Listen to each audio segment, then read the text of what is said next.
दोस्तों यहाँ पे जो आज हम लोग ये प्रैक्टिस सेट करेंगे दोस्तों, ये केवल आपका प्रैक्टिस सेट ही नहीं होगा दोस्तों। यहाँ पे हम लोग देखेंगे जो इसके पहले हमारे ऑनलाइन एग्जाम आर्मी जीडी के वहाँ पे हुआ था, वहाँ पे कैसे क्वेश्चन आपके वहाँ पूछे गए थे। तो दोस्तों अगर 2026 में आपको सिलेक्शन वहाँ पे लेना और वर्दी वहाँ पे लेनी है, तो जो आपके प्रीवियस ईयर क्वेश्चन उनकी प्रैक्टिस जरूर करके जाना। आपके पेपर में प्रीवियस ईयर क्वेश्चन बहुत ज्यादा रिपीट यहाँ पे होते।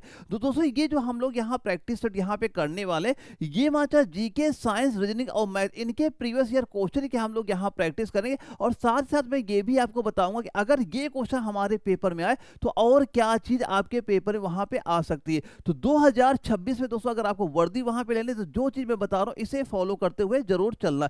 पहली बात दोस्तों, यहाँ पे जो मैं 100 सेट कराने वाला हूँ, लगभग 5000 क्वेश्चन यहाँ पे कराऊंगा। ये 5000 क्वेश्चन रट के जाना, जब पेपर में बैठोगे आप खुद ही कहोगे 45 से ज्यादा क्वेश्चन सीधे सीधे आपको यहाँ से नजर आ जाएंगे।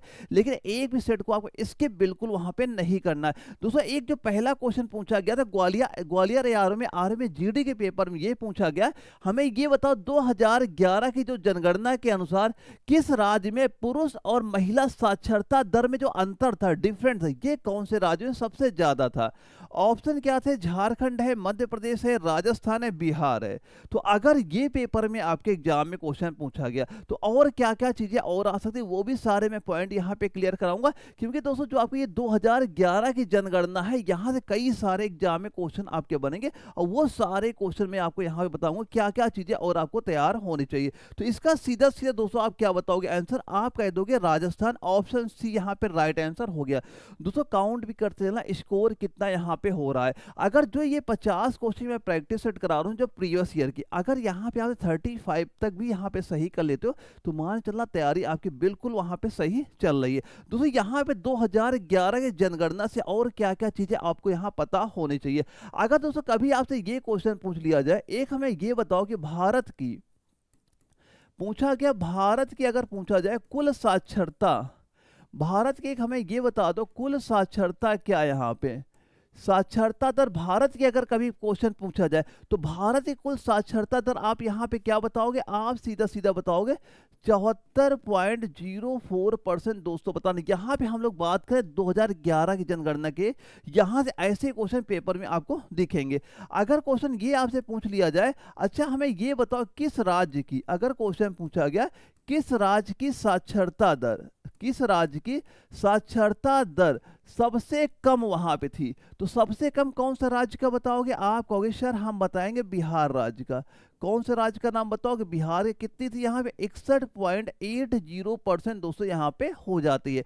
अगर ये क्वेश्चन आपसे पूछा जाए कि ये बताओ 2011 में किस राज्य की साक्षरता दर सबसे अधिक, अगर आपसे पूछा जाए कि कौन से राज्य की साक्षरता दर सबसे अधिक वहां पे थी, तो अधिक में किसका नाम बताओगे? अधिक में सर हम कहेंगे केरल राज्य का। कहाँ का? केरल राज्य। कितनी हो जाएगी? 94% यहाँ पे हो जाती है। और लिंगा अनुपात से भी हमारे एग्जाम में क्वेश्चन आपके पूछे जाते हैं। अगर एक ये नोट कर लेना, अच्छा पहला, अगर कभी क्वेश्चन आपसे ये पूछ लिया जाए, इंपॉर्टेंट पॉइंट है कि महिला साक्षरता दर, महिला साक्षरता दर सबसे कम कौन से राज्य की यहाँ पे हो जाएगी, तो आप कौन सा राज्य बताओगे? आप कहोगे सर हम बताएंगे बिहार राज्य। कितनी हो जाएगी? 51.50% दोस्तों यहाँ पे आपकी हो जाती है। अगर क्वेश्चन ये आपसे पूछ लिया जाए कि यहाँ महिला का हमने देख लिया, अगर पुरुष का पूछा जाए, पुरुष की साक्षरता दर सबसे अधिक किस राज्य में है, पुरुष की साक्षरता दर सबसे अधिक कौन से राज्य में हो जाएगी? आप कह दोगे मिजोरम राज्य। कौन सा? मिजोरम। कितनी हो जाएगी? 93.35% यहाँ पे हो जाती है। तो ये सारे पॉइंट दोस्तों एक बार याद कर लेना, 2011 की जनगणना से एग्जाम में क्वेश्चन आपका बनता है। अगला क्वेश्चन आया था जयपुर एआरओ में, आरएमए जीडी के पेपर में पूछा गया कि हरित क्रांति के दौरान कौन सी कृषि पद्धति वहां पे शुरू की गई थी, कौन सी कृषि पद्धति वहां पे शुरू की गई थी। ये ऑप्शन आपके सामने यहाँ पे शो कर रहे थे। और दोस्तों ये हरित क्रांति से भी एग्जाम में क्वेश्चन और क्या क्या पूछा जा सकता है, एक ये पूछा जा सकता है कि ये हरित क्रांति के जनक कौन है, कि विश्व स्तर पे कौन है, भारत के स्तर पे कौन इनके जनक यहाँ पे हो जाते हैं, ये भी पेपर में आता है। तो पहले इसका राइट आंसर आप क्या बताओगे? अगर हमारे पेपर में ये क्वेश्चन रिपीट हुआ तो सीधा सीधा आप कहोगे सर यहाँ पे कहेंगे आधुनिक सिंचाई तकनीकी का उपयोग, ऑप्शन सी इसका भी राइट आंसर यहाँ बता दोगे। क्योंकि दोस्तों यहाँ पे क्या हुआ, बाद उन्नत बीज वहाँ बीज प्रयोग वहाँ पे किए गए। इसमें क्या होता था, जो आपके ये नए बीज लाए गए थे उनको टाइम पे सिंचाई चाहिए, यानी पानी की मात्रा ज़्यादा वहाँ पे लगने लगी थी। तो हम कहेंगे आधुनिक सिंचाई तकनीकी का उपयोग, ये आपका इस क्वेश्चन का राइट आंसर हमारा यहाँ पे हो जाता है। अब यहाँ से क्वेश्चन ये क्या पूछा जाएगा कि जो आपकी ये हरित क्रांति है इसके जनक कौन है, भारत में कौन है, विश्व स्तर पे कौन है, हो जाएंगे। तो यहाँ पे दोस्तों एक ये नोट करना कि अगर इसके भारत में जनक पूछ लिया जाए, भारत में इसके जनक कौन हो जाएंगे, आपको बताना है किसका नाम। यहाँ पे हम बताएंगे एम एस स्वामीनाथन का, एम.एस. स्वामीनाथन का नाम दोस्तों आपको यहाँ पे बता देना है। अगर कभी ये क्वेश्चन पूछ लिया जाए विश्व स्तर पे कौन यहाँ पे हो जाएंगे, तो विश्व स्तर पे सीधा नाम किसका बताना है, आप बता दोगे यहाँ पे नॉर्मन बोरलॉग का, नॉर्मन बोरलॉग का नाम यहाँ पे आपको बता देना है।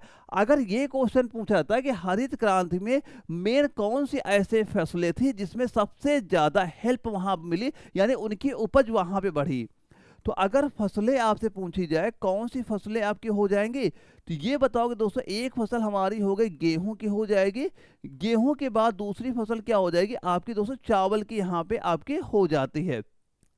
अगर ये क्वेश्चन पूछा जाए कि जो आपकी हरित क्रांति जब आई थी 1960 के दशक में, ये कौन से राज्य में सबसे ज्यादा सफल वहां पे हुई थी, अगर कौन से राज्य में सबसे ज्यादा ये सफल वहां पे रही थी, अगर राज्य का नाम पूछा जाता तो एक दोस्तों राज्य हो जाएगा आपका पंजाब राज्य बताओगे, पंजाब के बाद दूसरा राज्य कौन सा हो जाएगा दोस्तों, आप कहोगे हरियाणा राज्य, यहाँ पे आपको बता देना है।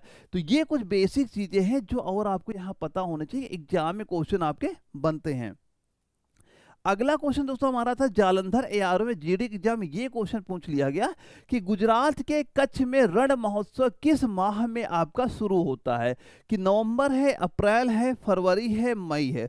दोस्तों काउंट करते चलना, जीके अगर 15 क्वेश्चन आते हैं, 13 क्वेश्चन अगर आपने यहाँ पे सही कर लिए मान लो तैयारी सही चल रही है, लेकिन प्रेजेंट टाइम पे 10 भी 15 में सही हो जाए तो भाई गलत ना मानना, तैयारी में अभी से लग जाना वहां पे, क्योंकि आपको कम से कम टारगेट 40+ क्वेश्चन वहां पे लेके चलना अगर फाइनल में सिलेक्शन आपको लेना है। बस यही सारे क्वेश्चन तैयार करना है, पेपर में क्वेश्चन यहां से आपको बिल्कुल नजर आएंगे। तो इसका आंसर बताओ क्या यहां पे हो जाएगा, तो यहां पे हम सीधा सीधा क्या बताओगे, आप कह दोगे नवंबर महीने, ऑप्शन ए इसका बिल्कुल राइट आंसर यहां पे हो जाता है। दोस्तों इसकी जो अगर क्वेश्चन पूछा जाए कि रण उत्सव की अवधि कितनी यहां पे होती है, हम कहेंगे नवंबर से लेके आपका मार्च तक इसकी अवधि यहां पे हो जाती है। अगर क्वेश्चन ये कभी आपसे पूछ लिया जाए, अच्छा एक हमें ये बताओ जो आपकी कच्छ की मुख्य भाषा क्या है, कच्छ की मुख्य भाषा यहाँ पे क्या चलती है, तो कच्छ की भाषा दोस्तों एक कच्छी हो जाएगी और दूसरी भाषा यहाँ पे क्या चलती है, गुजराती भाषा भी आपकी यहाँ पे चलती है। तो क्या बताओगे, आप बताओगे नवंबर आप महीना आपका राइट आंसर यहाँ पे हो जाता है। अगला क्वेश्चन आया था आपका जबलपुर एआरओ में आर्मी जीडी के पेपर में, क्या पूछ रहा है कि जनगणना 2011 के अनुसार निम्नलिखित में से किस उत्तरी राज्य की साक्षरता दर सबसे अधिक है, कौन से राज्य की उत्तरी राज्य पूछा गया है, साक्षरता दर सबसे अधिक यहाँ पे है, पंजाब है, हरियाणा है, उत्तराखंड है, हिमाचल प्रदेश है। तो कौन सा राज्य आप बताओगे यहाँ पे, आप सीधा कहोगे सर यहाँ पे हम कहेंगे हिमाचल प्रदेश का नाम बताना है, ऑप्शन डी आपका राइट आंसर यहाँ पे हो जाता है। अगर क्वेश्चन ये पूछ लिया जाए हिमाचल प्रदेश की राजधानी क्या हो जाएगी, आप कहोगे शिमला इसकी राजधानी हो जाती है। तो जो आपके राज्य उनकी राजधानियां याद कर लेना, उनके सीएम कौन है ये याद कर लेना, और राज्यों के राज्यपाल कौन है ये याद कर ले, करंट अफेयर क्वेश्चन यहां से आपके पेपर में आपका बनेगा। अगर कभी क्वेश्चन ये पूछ लिया जाए कि यहां भी मान लो पूछा गया साक्षरता दर सबसे अधिक और कौन सा उत्तरी राज्य में, अगर ये क्वेश्चन पूछा जाए कि ये बताओ निम्नलिखित में से कौन सा ऐसा उत्तरी राज्य है जहां की साक्षरता दर सबसे कम है आपकी, अगर कम यहां पूछ लिया जाता कम, तो कहां का नाम बताते, हम बताएंगे यहां पे जम्मू कश्मीर की, कहाँ की बताओगे? आप बताओगे जम्मू और कश्मीर का नाम आपको बता देना है। क्या साक्षरता दर यहाँ पे हो जाएगी? आप कहोगे 67.16% साक्षरता दर यहाँ पे आपकी हो जाती है। अब क्वेश्चन दोस्तों कभी आपसे ये पूछ लिया जाए, अच्छा ये हमें बताओ कि जो आपका पंजाब राज्य है, पंजाब की साक्षरता दर क्या यहाँ पे है? कि पंजाब राज्य की साक्षरता दर बताओ कितनी यहाँ पे हो जाएगी? हम बताएंगे 2011 जनगणना के अनुसार यहाँ की हो जाएगी 75.84%। कहाँ की हो जाएगी? पंजाब राज्य की आपकी साक्षरता दर यहाँ पे हो गई। अगर क्वेश्चन एक ये पूछा जाता है, ये बताओ जो उत्तराखंड राज्य है इसकी स्थापना कब वहां पे हुई थी? तो उत्तराखंड राज्य की अगर आपसे स्थापना पूछ ली जाए कब इसकी हुई थी, हम कहोगे 9 नवंबर 2000 को इसकी स्थापना यहाँ पे आपकी हो गई थी। अगर क्वेश्चन ये पूछ लिया जाए कि जो आपका एक हरियाणा राज्य यहाँ पे दिया गया है, हरियाणा राज्य की महिला साक्षरता दर पेपर में पूछा जाता है, एक हमें ये बताओ यहाँ की महिला साक्षरता दर क्या हो जाएगी? महिला साक्षरता दर अगर पूछ ली जाए आप कहोगे 65.94% आपकी हो जाएगी। कहाँ की? हरियाणा राज्य की महिला साक्षरता दर। दोस्तों यहाँ पे वो मैं पॉइंट बता रहा हूँ जो पेपर में क्वेश्चन पूछे जा रहे हैं, जो अब आपके ऑनलाइन एग्जाम हो रहे हैं। तो अगर आप इनके आंसर वहाँ पे दे पा रहे हो और जो पॉइंट मैं आपको लिखा रहा हूँ सारे पॉइंट याद करते हुए चलना, आपके पेपर ये मान चलना हर प्रैक्टिस सेट से 3 या 4 क्वेश्चन वहाँ पे आपको टकराएंगे। वहाँ पे अगर सारे सेट आपने रट्टा मार ले तैयार कर लिए, पेपर आपका क्लियर यहाँ पे इसी साल आपका हो जाएगा। अगला क्वेश्चन देखते हैं क्या चीज दी जा रही। भारत सरकार अधिनियम 1935 ने संघ और प्रांतों के बीच शक्तियों के विभाजन की कितनी सूचियां प्रदान यहाँ पे की है? कितनी सूचियां प्रदान की गई हैं? 1 सूची है, 2 सूचियां हैं, 3 सूचियां हैं या 4 सूचियां हैं? और ये क्वेश्चन आपका ग्वालियर एआरओ में 8वीं जीडी के पेपर में यहाँ पूछा गया। तो इसका आंसर सीधा सीधा क्या बताना है? आप कहोगे सर हम यहाँ पे बताएंगे क्या, ये हो जाए दोस्तों 3 सूचियां हो जाएंगी। ऑप्शन नंबर सी इसका राइट आंसर यहाँ पे हो जाता है। अगर क्वेश्चन ये आपसे पूछ लिया जाए कि इस अधिवेशन ने कितने प्रांत वहां पे बनाए, प्रांतों की संख्या अगर पूछ लिया जाए कि इस अधिवेशन ने कितने प्रांत वहां बनाए थे, आप कहोगे प्रांतों की संख्या हो जाएगी 11 प्रांत दोस्तों यहाँ पे आपके बनाए गए थे। अगर क्वेश्चन ये आप कभी पूछा जाए, एक हमें ये बता देना, इंपॉर्टेंट क्वेश्चन है कि ये बताना संघीय न्यायालय की स्थापना अगर पूछ ली जाए, इसकी स्थापना कब वहां पे हुई? सीधा सीधा क्वेश्चन पेपर में पूछेगा कि संघीय न्यायालय की स्थापना कौन से वर्ष में वहां पे की गई थी? आप कहोगे हम कहेंगे 1937 ईस्वी में इसकी स्थापना यहाँ पे हो जाती है। अगर क्वेश्चन पूछा गया अधिनियम में आपातकालीन शक्तियां किसके पास वहां पे थी, तो इस अधिनियम में आपातकालीन शक्तियां किसके पास हो जाएंगे? गवर्नर जनरल के पास वहां पे हो जाती है। ये पॉइंट इंपॉर्टेंट है, ये आप याद कर ले। सीधा सीधा क्वेश्चन आपके पेपर में से यहां से बनेगा आपका। दोस्तों यहाँ पे ये जो नोट्स यहाँ पे मैंने आपको दे रखे हैं, अगर कोई बच्चा पहली बार पेपर वहाँ पे दे रहा है और उसे ये चीज़ नहीं पता है कि सर हम कैसे अपना एग्जाम वहाँ पे क्लियर करें, यानी हमें नहीं पता कि कहाँ से पेपर में क्वेश्चन आपके आते हैं, तो दोस्तों यहाँ पे जो आपके ये साइंस के, जीके के, मैथ के, रीजनिंग के ये जो कंप्लीट हैंड रिटन नोट्स मैं आपको प्रोवाइड करा, बस इनकी जाकर फोटो कॉपी निकलवा लेना, बस यही तैयार करके पेपर में बैठ जाना। पेपर में एग्जाम में सीधे सीधे क्वेश्चन आपको दिख जाएंगे। और ये कंप्लीट दोस्तों जो आपका एप्लीकेशन प्ले स्टोर पे आपको जाना अपने मोबाइल में, वहां भी सर्च करना एनए वाला, ये एप्लीकेशन ओपन हो जाएगा, बस इसे आपको डाउनलोड यहां पे कर लेना। जैसे आप इसे डाउनलोड करोगे ये एक आपका फोल्डर यहां पे नजर आ जाएगा जहां पे ये कंप्लीट नोट्स आपको मिल जाएंगे आज सब्जेक्ट के, और साथ में आपको जो 50 previous year paper same to same ऐसे वहां पे डाल रखे हैं जो अभी आपके ऑनलाइन एग्जाम वहां पे हुए हैं। अगर आपने सारे चीजें वहां पे तैयार कर लिया तो जब आपका अप्रैल मई महीने पेपर लगने वाला, पेपर सीधे सीधे क्वेश्चन वहां से आपको दिख जाएंगे। लेकिन पेपर के पहले ये सारी चीजें आप तैयार जरूर वहां पे कर लेना। फिर भी किसी बच्चे का कोई डाउट भी होता है, ये मेरा व्हाट्सअप नंबर है, व्हाट्सएप पे आप मैसेज करिएगा, जो भी डाउट होगा बिल्कुल आपका क्लियर वहां पे कर दिया जाएगा। अगला क्वेश्चन आता है कि भारत के महान्यायवादी को कानूनी सलाह प्रदान करता है, कौन कानूनी सलाह प्रदान वहां पे करेगा, ये चीज हमसे पूछी जा रही है। तो बताइए इस क्वेश्चन का राइट आंसर आपको यहाँ पे कितना आपका हो जाएगा कि राज्य के राज्यपाल हैं, राज्य के मुख्यमंत्री हैं, भारत के मुख्य न्यायाधीश हैं या संघ सरकार है। जबलपुर एआरओ में जीडी के पेपर में ये क्वेश्चन यहाँ पे पूछा गया है। तो आप इसका आंसर कितना बताओगे? आप कहोगे सर हमारे पेपर में क्वेश्चन अगर आया हम सीधा सीधा क्या कहेंगे, संघ सरकार बताएंगे। ऑप्शन नंबर डी पे हम टिक करके आएंगे। Previous year question paper repeat होता है, मैं बार बार कह रहा हूं, ऐसे क्वेश्चन की तैयारी करते हुए आपको चलना है। और यहाँ पे दोस्तों अगर कभी आपसे ये पूछ लिया जाए, एक हमें चीज ये भी बता दो आप यहाँ पे कि जो महान्यायवादी यहाँ पे होता है, महान्यायवादी की नियुक्ति कौन करता है, इसका चुनाव कौन वहां पे करे, किसके द्वारा इसका चुनाव वहां पे होता है? तो आप सीधा क्या कहोगे, इनका चुनाव दोस्तों कौन करेगा, राष्ट्रपति इनका आपका चुनाव यहाँ पे करता है।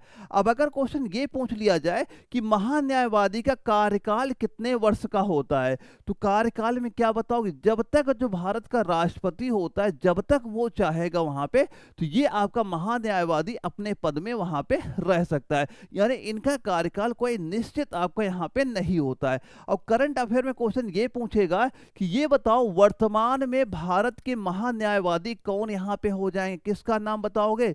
यहाँ पे सीधा सीधा आपको नाम बताना है, क्या, आर वेंकट रमण, ये हो जाएंगे भारत के प्रेजेंट टाइम पे आपके क्या महान्यायवादी हो जाएंगे। और ये करंट अफेयर क्वेश्चन आपके पेपर में वहां बनेगा ऐसा वहां पे।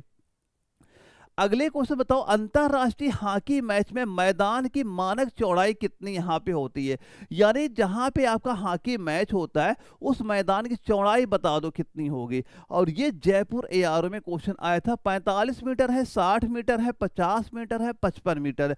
तो मैदान की चौड़ाई अगर आपसे पूछ लिया गया, आप सीधा सीधा क्या कहोगे, हम कहेंगे 55 मीटर। ऑप्शन डी इसका राइट आंसर यहाँ पे हो जाता है। अगर कभी क्वेश्चन ये पूछ लिया जाए, अच्छा हमें ये बताना मैदान की लंबाई, चौड़ाई तो हमने देख लिया, अब मैदान की अगर लंबाई हमसे पूछी जाती है तो लंबाई क्या कहोगे, आप कहोगे 91.4 मीटर। अगर हमारे पेपर में चौड़ाई पूछी गई तो लंबाई भी पूछी जा सकती है। हो सकता है अब आपके पेपर में ये लंबाई पूछ ले, तो लंबाई क्या बता दिया, 91.4 मीटर। अगर ये क्वेश्चन पूछ लिया गया, अच्छा हमें ये बताओ कि जो ये हॉकी मैच होता है इसमें एक टीम में कुल कितने खिलाड़ी यहाँ पे होते हैं? तो कितने खिलाड़ी बताओगे? आप कहोगे सर हम कहेंगे 11 खिलाड़ी एक टीम में यहाँ पे आपके होते हैं। एक ये आपका इंपॉर्टेंट आंसर हो गया।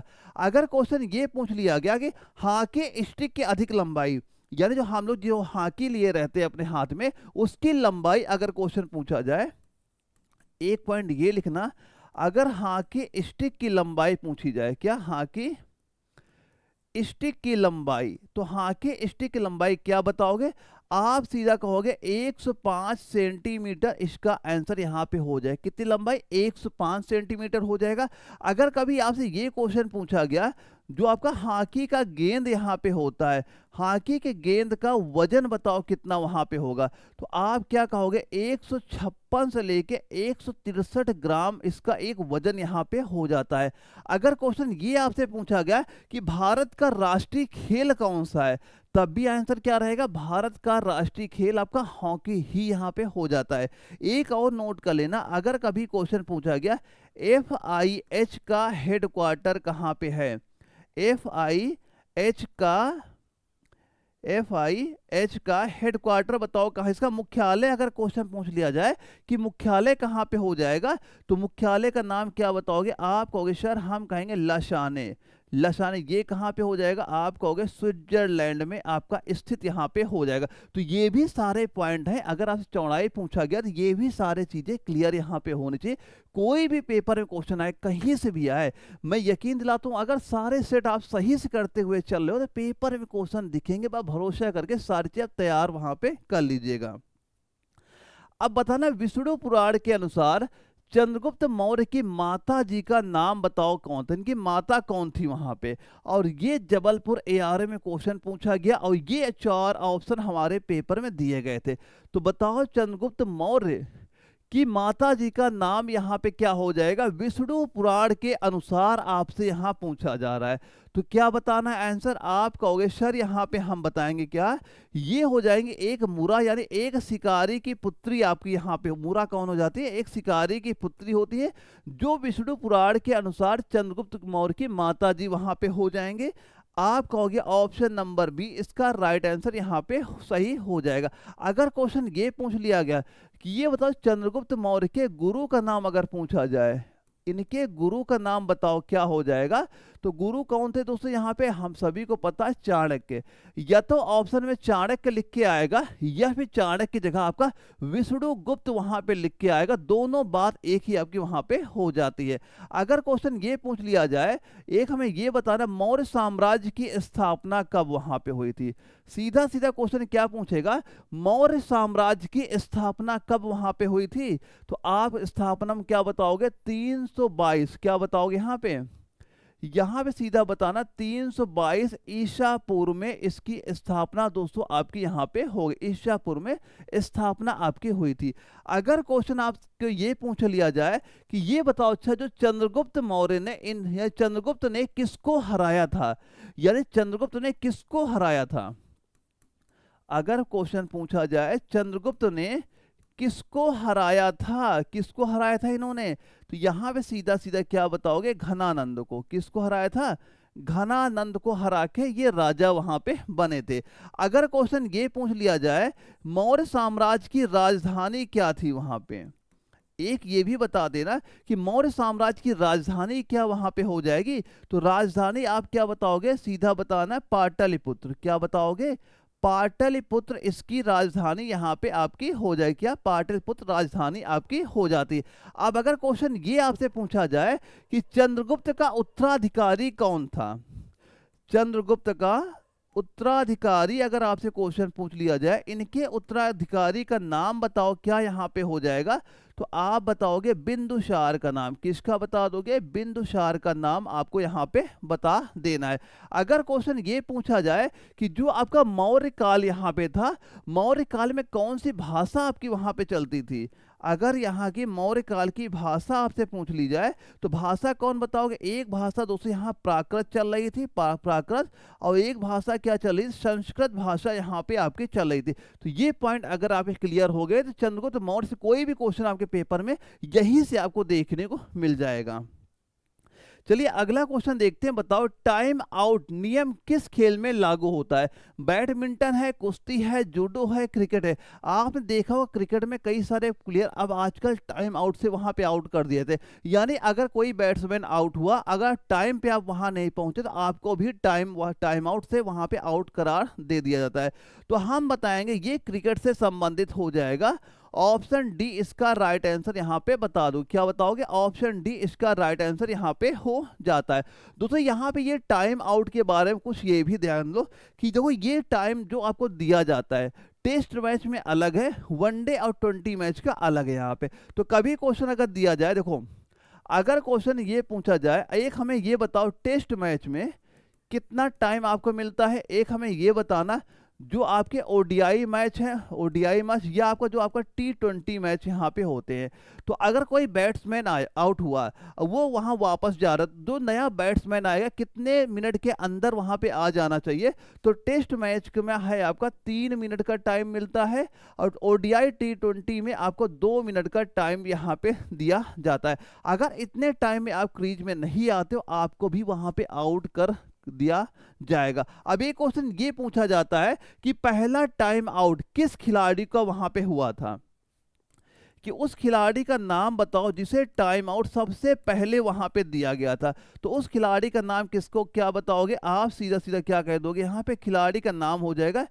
एंजेलो मैथ्यूज, एंजेलो मैथ्यूज दोस्तों यहाँ पे आपके हो जाते हैं। कब हुआ था, जब आपके 2023 के विश्व कप वहां पे आपके चल रहे थे। अगर क्वेश्चन ये आपसे पूछ लिया जाए कि ये बताओ क्रिकेट मैच में टोटल कितने प्रकार से आप वहां पे आउट हो सकते हो, तो टोटल 11 प्रकार से आप वहां पे आउट हो सकते हो। तो ये बेसिक चीज आपको पता वहां पे होनी चाहिए। अब ये बताओ कृष्णा जिले के आपके कुचेलापुरम गांव में किस शास्त्रीय नृत्य शैली की उत्पत्ति वहां पे हुई थी, कुचिपुड़ी है, कथकली है, कथक है, मोहिनी अट्टम है, तो क्या बताओगे इस क्वेश्चन का आंसर, जो कि हमारा जालंधर एआरओ में जीडी के पेपर में पूछा गया था। दोस्तों अगर 2026 में आपको सिलेक्शन वहां पे लेना है, तो जो चीज मैं जैसे आपको बता रहा हूं वैसे तैयारी करते चलना। आप खुद ही कहोगे सर हमारे पेपर में यही सारे क्वेश्चन आपको दिखे, यानी इसके बाहर कोई क्वेश्चन आपका नहीं जाएगा, लेकिन एग्जाम तक साथ बने रहिएगा। जो चीज जैसे बता रहा हूं उसे फॉलो करना, और एग्जाम में क्वेश्चन आपके बिल्कुल यहां से नजर आ जाएंगे। तो यहाँ पे आप क्या बताओगे, कुचिपुड़ी का नाम बताना है। ऑप्शन नंबर ए आपका राइट आंसर यहाँ पे हो जाता है। यानी कुचिपुड़ी नृत्य की उत्पत्ति, अगर क्वेश्चन पूछा जाए कि ये बताओ कुचिपुड़ी जो आपका नृत्य है इसकी उत्पत्ति कहाँ पे हुई है, हम कहेंगे आंध्र प्रदेश के कृष्णा जिले के कुचिपुड़ी गांव में आपकी कुचिपुड़ी नृत्य की आपकी ये स्थापना यहाँ पे हुई थी। अब अगर क्वेश्चन ये पूछा जाए कि जो आपका कुचिपुड़ी नृत्य है, कुचिपुड़ी नृत्य को आपका ये शास्त्रीय, इसे आपका दोस्तों शास्त्रीय नृत्य का दर्जा, शास्त्रीय नृत्य का दर्जा कौन से सन में यहाँ पे दिया गया था, तो आप कहोगे जिसे आपको 1950 में दोस्तों शास्त्रीय नृत्य का दर्जा वहां पे आपका दिया गया था। अगर क्वेश्चन ये आपसे पूछा जाए कि ये बताओ जो कथकली नृत्य कहाँ का है, तो कथकली का आप क्या कहोगे, ये हो जाएगा केरल राज्य का। कहाँ का बताओगे, केरल राज्य का आपका हो जाता है। अगर क्वेश्चन ये पूछा जाए जो आपका मोहिनी अट्टम है ये किस राज्य का है, तो मोहिनी अट्टम भी दोस्तों क्या बताओगे, ये भी आपका केरल राज्य का ही वहां पे हो जाता है, जो कि महिला प्रधान नृत्य आपको यहाँ पे हो जाता है। तो चाहे कथकली का पूछे, मोहिनी अट्टम का पूछे, दोनों का केरल आंसर आपका यहाँ पे हो जाएगा। अब ये बताओ पद्मश्री मुकुंद नायक को निम्नलिखित में से किस श्रेणी के लिए संगीत नाटक अकादमी पुरस्कार 2017 से सम्मानित वहां पे किया गया था। किसके लिए पुरस्कार दिया गया था, लखनऊ एआरओ में जीडी के पेपर में क्वेश्चन पूछा गया। अगर आपके एग्जाम में ये क्वेश्चन वहां पे रिपीट हुआ तो आप इसका आंसर कितना यहाँ बताओगे, तो सीधा सीधा बच्चों आपको आंसर क्या बताना है, हम कहेंगे यहाँ पे लोक संगीत आपको बताना है। ऑप्शन सी इसका राइट आंसर यहाँ पे आपका हो जाता है। अगर क्वेश्चन ये आपसे पूछ लिया जाए, एक हमें ये बताना है मुकुंद नायक किस राज्य से संबंधित यहाँ पे हो जाते हैं, कि मुकुंद नायक कौन से राज्य के निवासी यहाँ पे हो जाएंगे, आप कहोगे सीधा ये निवासी दोस्तों हो जाएंगे कहाँ के, झारखंड राज्य के, झारखंड राज्य के निवासी यहाँ पे आपके हो जाएंगे। अगर क्वेश्चन ये आपसे पूछा जाए कि मुकुंद नायक को पद्मश्री पुरस्कार कब मिला था, अगर इनको ये क्वेश्चन पूछा जाए, एक हमें ये बताना इनको पद्मश्री पुरस्कार कब दिया गया था, आप कहोगे 2017 में। इंपॉर्टेंट है ये क्वेश्चन, सीधा सीधा क्वेश्चन आपके पेपर में वहां पूछा जाता है। अच्छा एक हमें ये बताओ, अच्छा एक जो यहाँ पे लिखा हुआ संगीत नाटक अकादमी, संगीत नाटक अकादमी यहाँ पे लिखा हुआ, इसकी स्थापना कब वहां पे हुई थी। क्वेश्चन क्या आपसे पूछा जाएगा, क्वेश्चन ये आपसे पूछेगा कि संगीत नाटक अकादमी पुरस्कार की स्थापना कौन से वर्ष में वहां पे हुई थी, तो वर्ष का नाम क्या बताओगे, 1925 बता देना। इंपॉर्टेंट आपका हो जाता है, पेपर में ये चीज बहुत बार क्वेश्चन पूछा गया है, संगीत नाटक अकादमी की शुरुआत कौन से वर्ष से वहां पे आपकी हुई थी। अब ये बताना भारत में प्रथम पंचवर्षीय योजना कब वहां पे शुरू की गई थी, यहां साल पूछा जा रहा है, कब प्रथम पंचवर्षीय योजना कब शुरू की गई थी। जयपुर एआरओ में है राजस्थान में, ये एग्जाम आर्मी जीडी के पेपर वहां पूछा गया था। इसका आंसर क्या बताओगे, आप कहोगे सर हम कहेंगे 1951 कहना है। ऑप्शन ए आपका राइट आंसर हो गया। और क्या चीज आपसे यहाँ पूछी जा सकती है, तो एक क्वेश्चन ये पूछेगा कि ये बताओ जो आपकी प्रथम पंचवर्षीय योजना चली थी इसका कार्यकाल अगर आपसे पूछ लिया जाए कि चलो 1951 से इसकी शुरुआत हुई थी, लेकिन ये कब तक वहां पे चली थी, आप कहोगे ये आपके 1951 से लेके 1956, ये इसका कार्यकाल यहाँ पे आपका हो जाता है। अब क्वेश्चन ये आपसे पूछ सकता है कि ये जो आपका, अगर क्वेश्चन ये पूछा गया, एक हमें ये भी इंपॉर्टेंट पॉइंट बताना कि आपका योजना आयोग, योजना आयोग की स्थापना कब वहां पे हुई थी। तो योजना आयोग की स्थापना अगर आपसे पूछा जाए तो क्या बताओगे? इसकी स्थापना दोस्तों 1950, सीधा सीधा क्वेश्चन आएगा कि योजना आयोग की स्थापना कब हुई थी? हम कहेंगे 1950 में आपकी स्थापना आपकी हो जाती है। इंपॉर्टेंट है, एग्जाम में क्वेश्चन आपका पूछा जाता है। अब क्वेश्चन अगर आपसे ये कभी पूछ लिया जाए कि ये बताओ जो पंचवर्षीय योजनाओं का विचार है ये किस देश से लिया गया है? कि जो आपका पंचवर्षीय योजनाओं का जो आपका ये विचार ये कौन से देश से इसे वहां पे लिया गया है? तो देश का नाम क्या बताओगे? आप कहोगे सर हम यहाँ पे क्या बताएंगे? सोवियत संघ। क्या बताओगे? सोवियत संघ से आपका ये लिया गया है। अब क्वेश्चन अगर ये पूछ लिया जाए कि अभी तक आपकी कुल कितनी पंचवर्षीय योजनाएं भारत में लागू वहां पे हो गई हैं, तो कुल पंचवर्षीय योजना कितने भारत में यहाँ पे लागू हुई हैं? आप कहोगे 12 पंचवर्षीय योजना आपकी लागू हो गई हैं। अब ये क्वेश्चन आता है कि ये पंचवर्षीय योजना, आखिरी पंचवर्षीय योजना कौन सी थी? हम कहेंगे 12वीं थी। इसके बाद क्या हुआ? जो आगे पंचवर्षीय योजना थी ये 2015 में इन्हें बंद कर दिया गया। अब इसकी जगह आपका नीति आयोग यहाँ पे आपका इसकी जगह लागू यहाँ पे हो गया। तो अगर क्वेश्चन ये पूछा जाए नीति आयोग किसकी जगह पे आया, हम बताएंगे पंचवर्षीय योजनाओं की जगह है। तो नीति आयोग की स्थापना कब हुई? आप कहोगे 2015 में नीति आयोग की स्थापना वहां पे हो जाती है। निम्नलिखित में से क्या समानता नदी के ऊपरी भाग में बनता है? नदी का जो सबसे ऊपरी भाग होता है उसे क्या वहां पे कहा जाएगा? बाढ़ प्रवण क्षेत्र, गोखुर झील है, तंग घाटी है या विसर्प है? क्या वहां पे कहा जाएगा? जो आपका लखनऊ एआरओ में क्वेश्चन पूछा गया था। दोस्तों जो आपकी नदी होती है ना, नदी कुल कितने भाग होते हैं? आप कहोगे 3 भाग यहाँ पे होते हैं।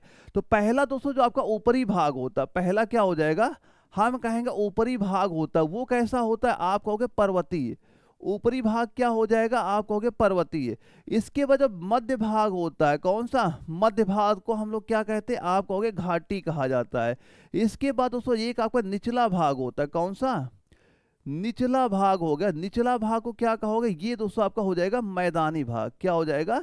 मैदानी भाग इसे वहां पे कहा जाएगा। तो हम क्या कहेंगे? ये आपका दोस्तों तंग घाटी। क्या हो जाएगा? तंग घाटी, यानी जो मध्य होता है घाटी के नाम से आपको जाना जाता है, इसे आपका तंग घाटी के नाम से कहा जाएगा। हम कहेंगे ऑप्शन सी। अगर ऊपरी भाग पूछा हम पर्वतीय कहेंगे, निचला भाग पूछता हम मैदानी भाग वहां पे कह देते।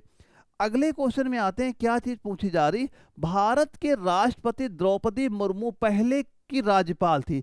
जो अब भारतीय राष्ट्रपति द्रौपदी मुर्मू पहले कौन से राज्य की राज्यपाल थी? ये चीज यहाँ पूछी जा रही है। असम है, झारखंड है, उत्तर प्रदेश, उड़ीसा है। ग्वालियर एआरओ में जीडी के पेपर में हमारे पेपर में क्वेश्चन ये रिपीट हुआ था। तो इसका आंसर बच्चों क्या बताओगे यहाँ पे? आप कहोगे सर हम कहेंगे झारखंड राज्य बताएंगे। ऑप्शन बी इसका राइट आंसर यहाँ पे हो जाता है। अब क्वेश्चन अगर आपसे ये पूछ लिया जाए, ये बताओ द्रौपदी मुर्मू का जन्म कहाँ पे हुआ था? तो कहाँ बताओगे? अगर इनका जन्म पूछ लिया जाए, जन्म कहाँ पे हुआ था? तो जन्म अगर दोस्तों आपसे पूछा जाए इनका जन्म कहाँ पे हुआ था, इसका तो आंसर हम लोग बता दिया झारखंड। ये झारखंड की राज्य होगा, वो राज्यपाल हो गए। अब इनका जन्म अगर पूछा जाए तो जन्म दोस्तों क्या बताओगे? आप बताओगे इनका हुआ था उड़ीसा राज्य में। कहाँ पे हुआ था? उड़ीसा राज्य में हुआ था। उड़ीसा राज्य के कौन से जिले में? आप कहोगे मयूरभंज। मयूरभंज जिले में इनका जन्म वहां पे हुआ था।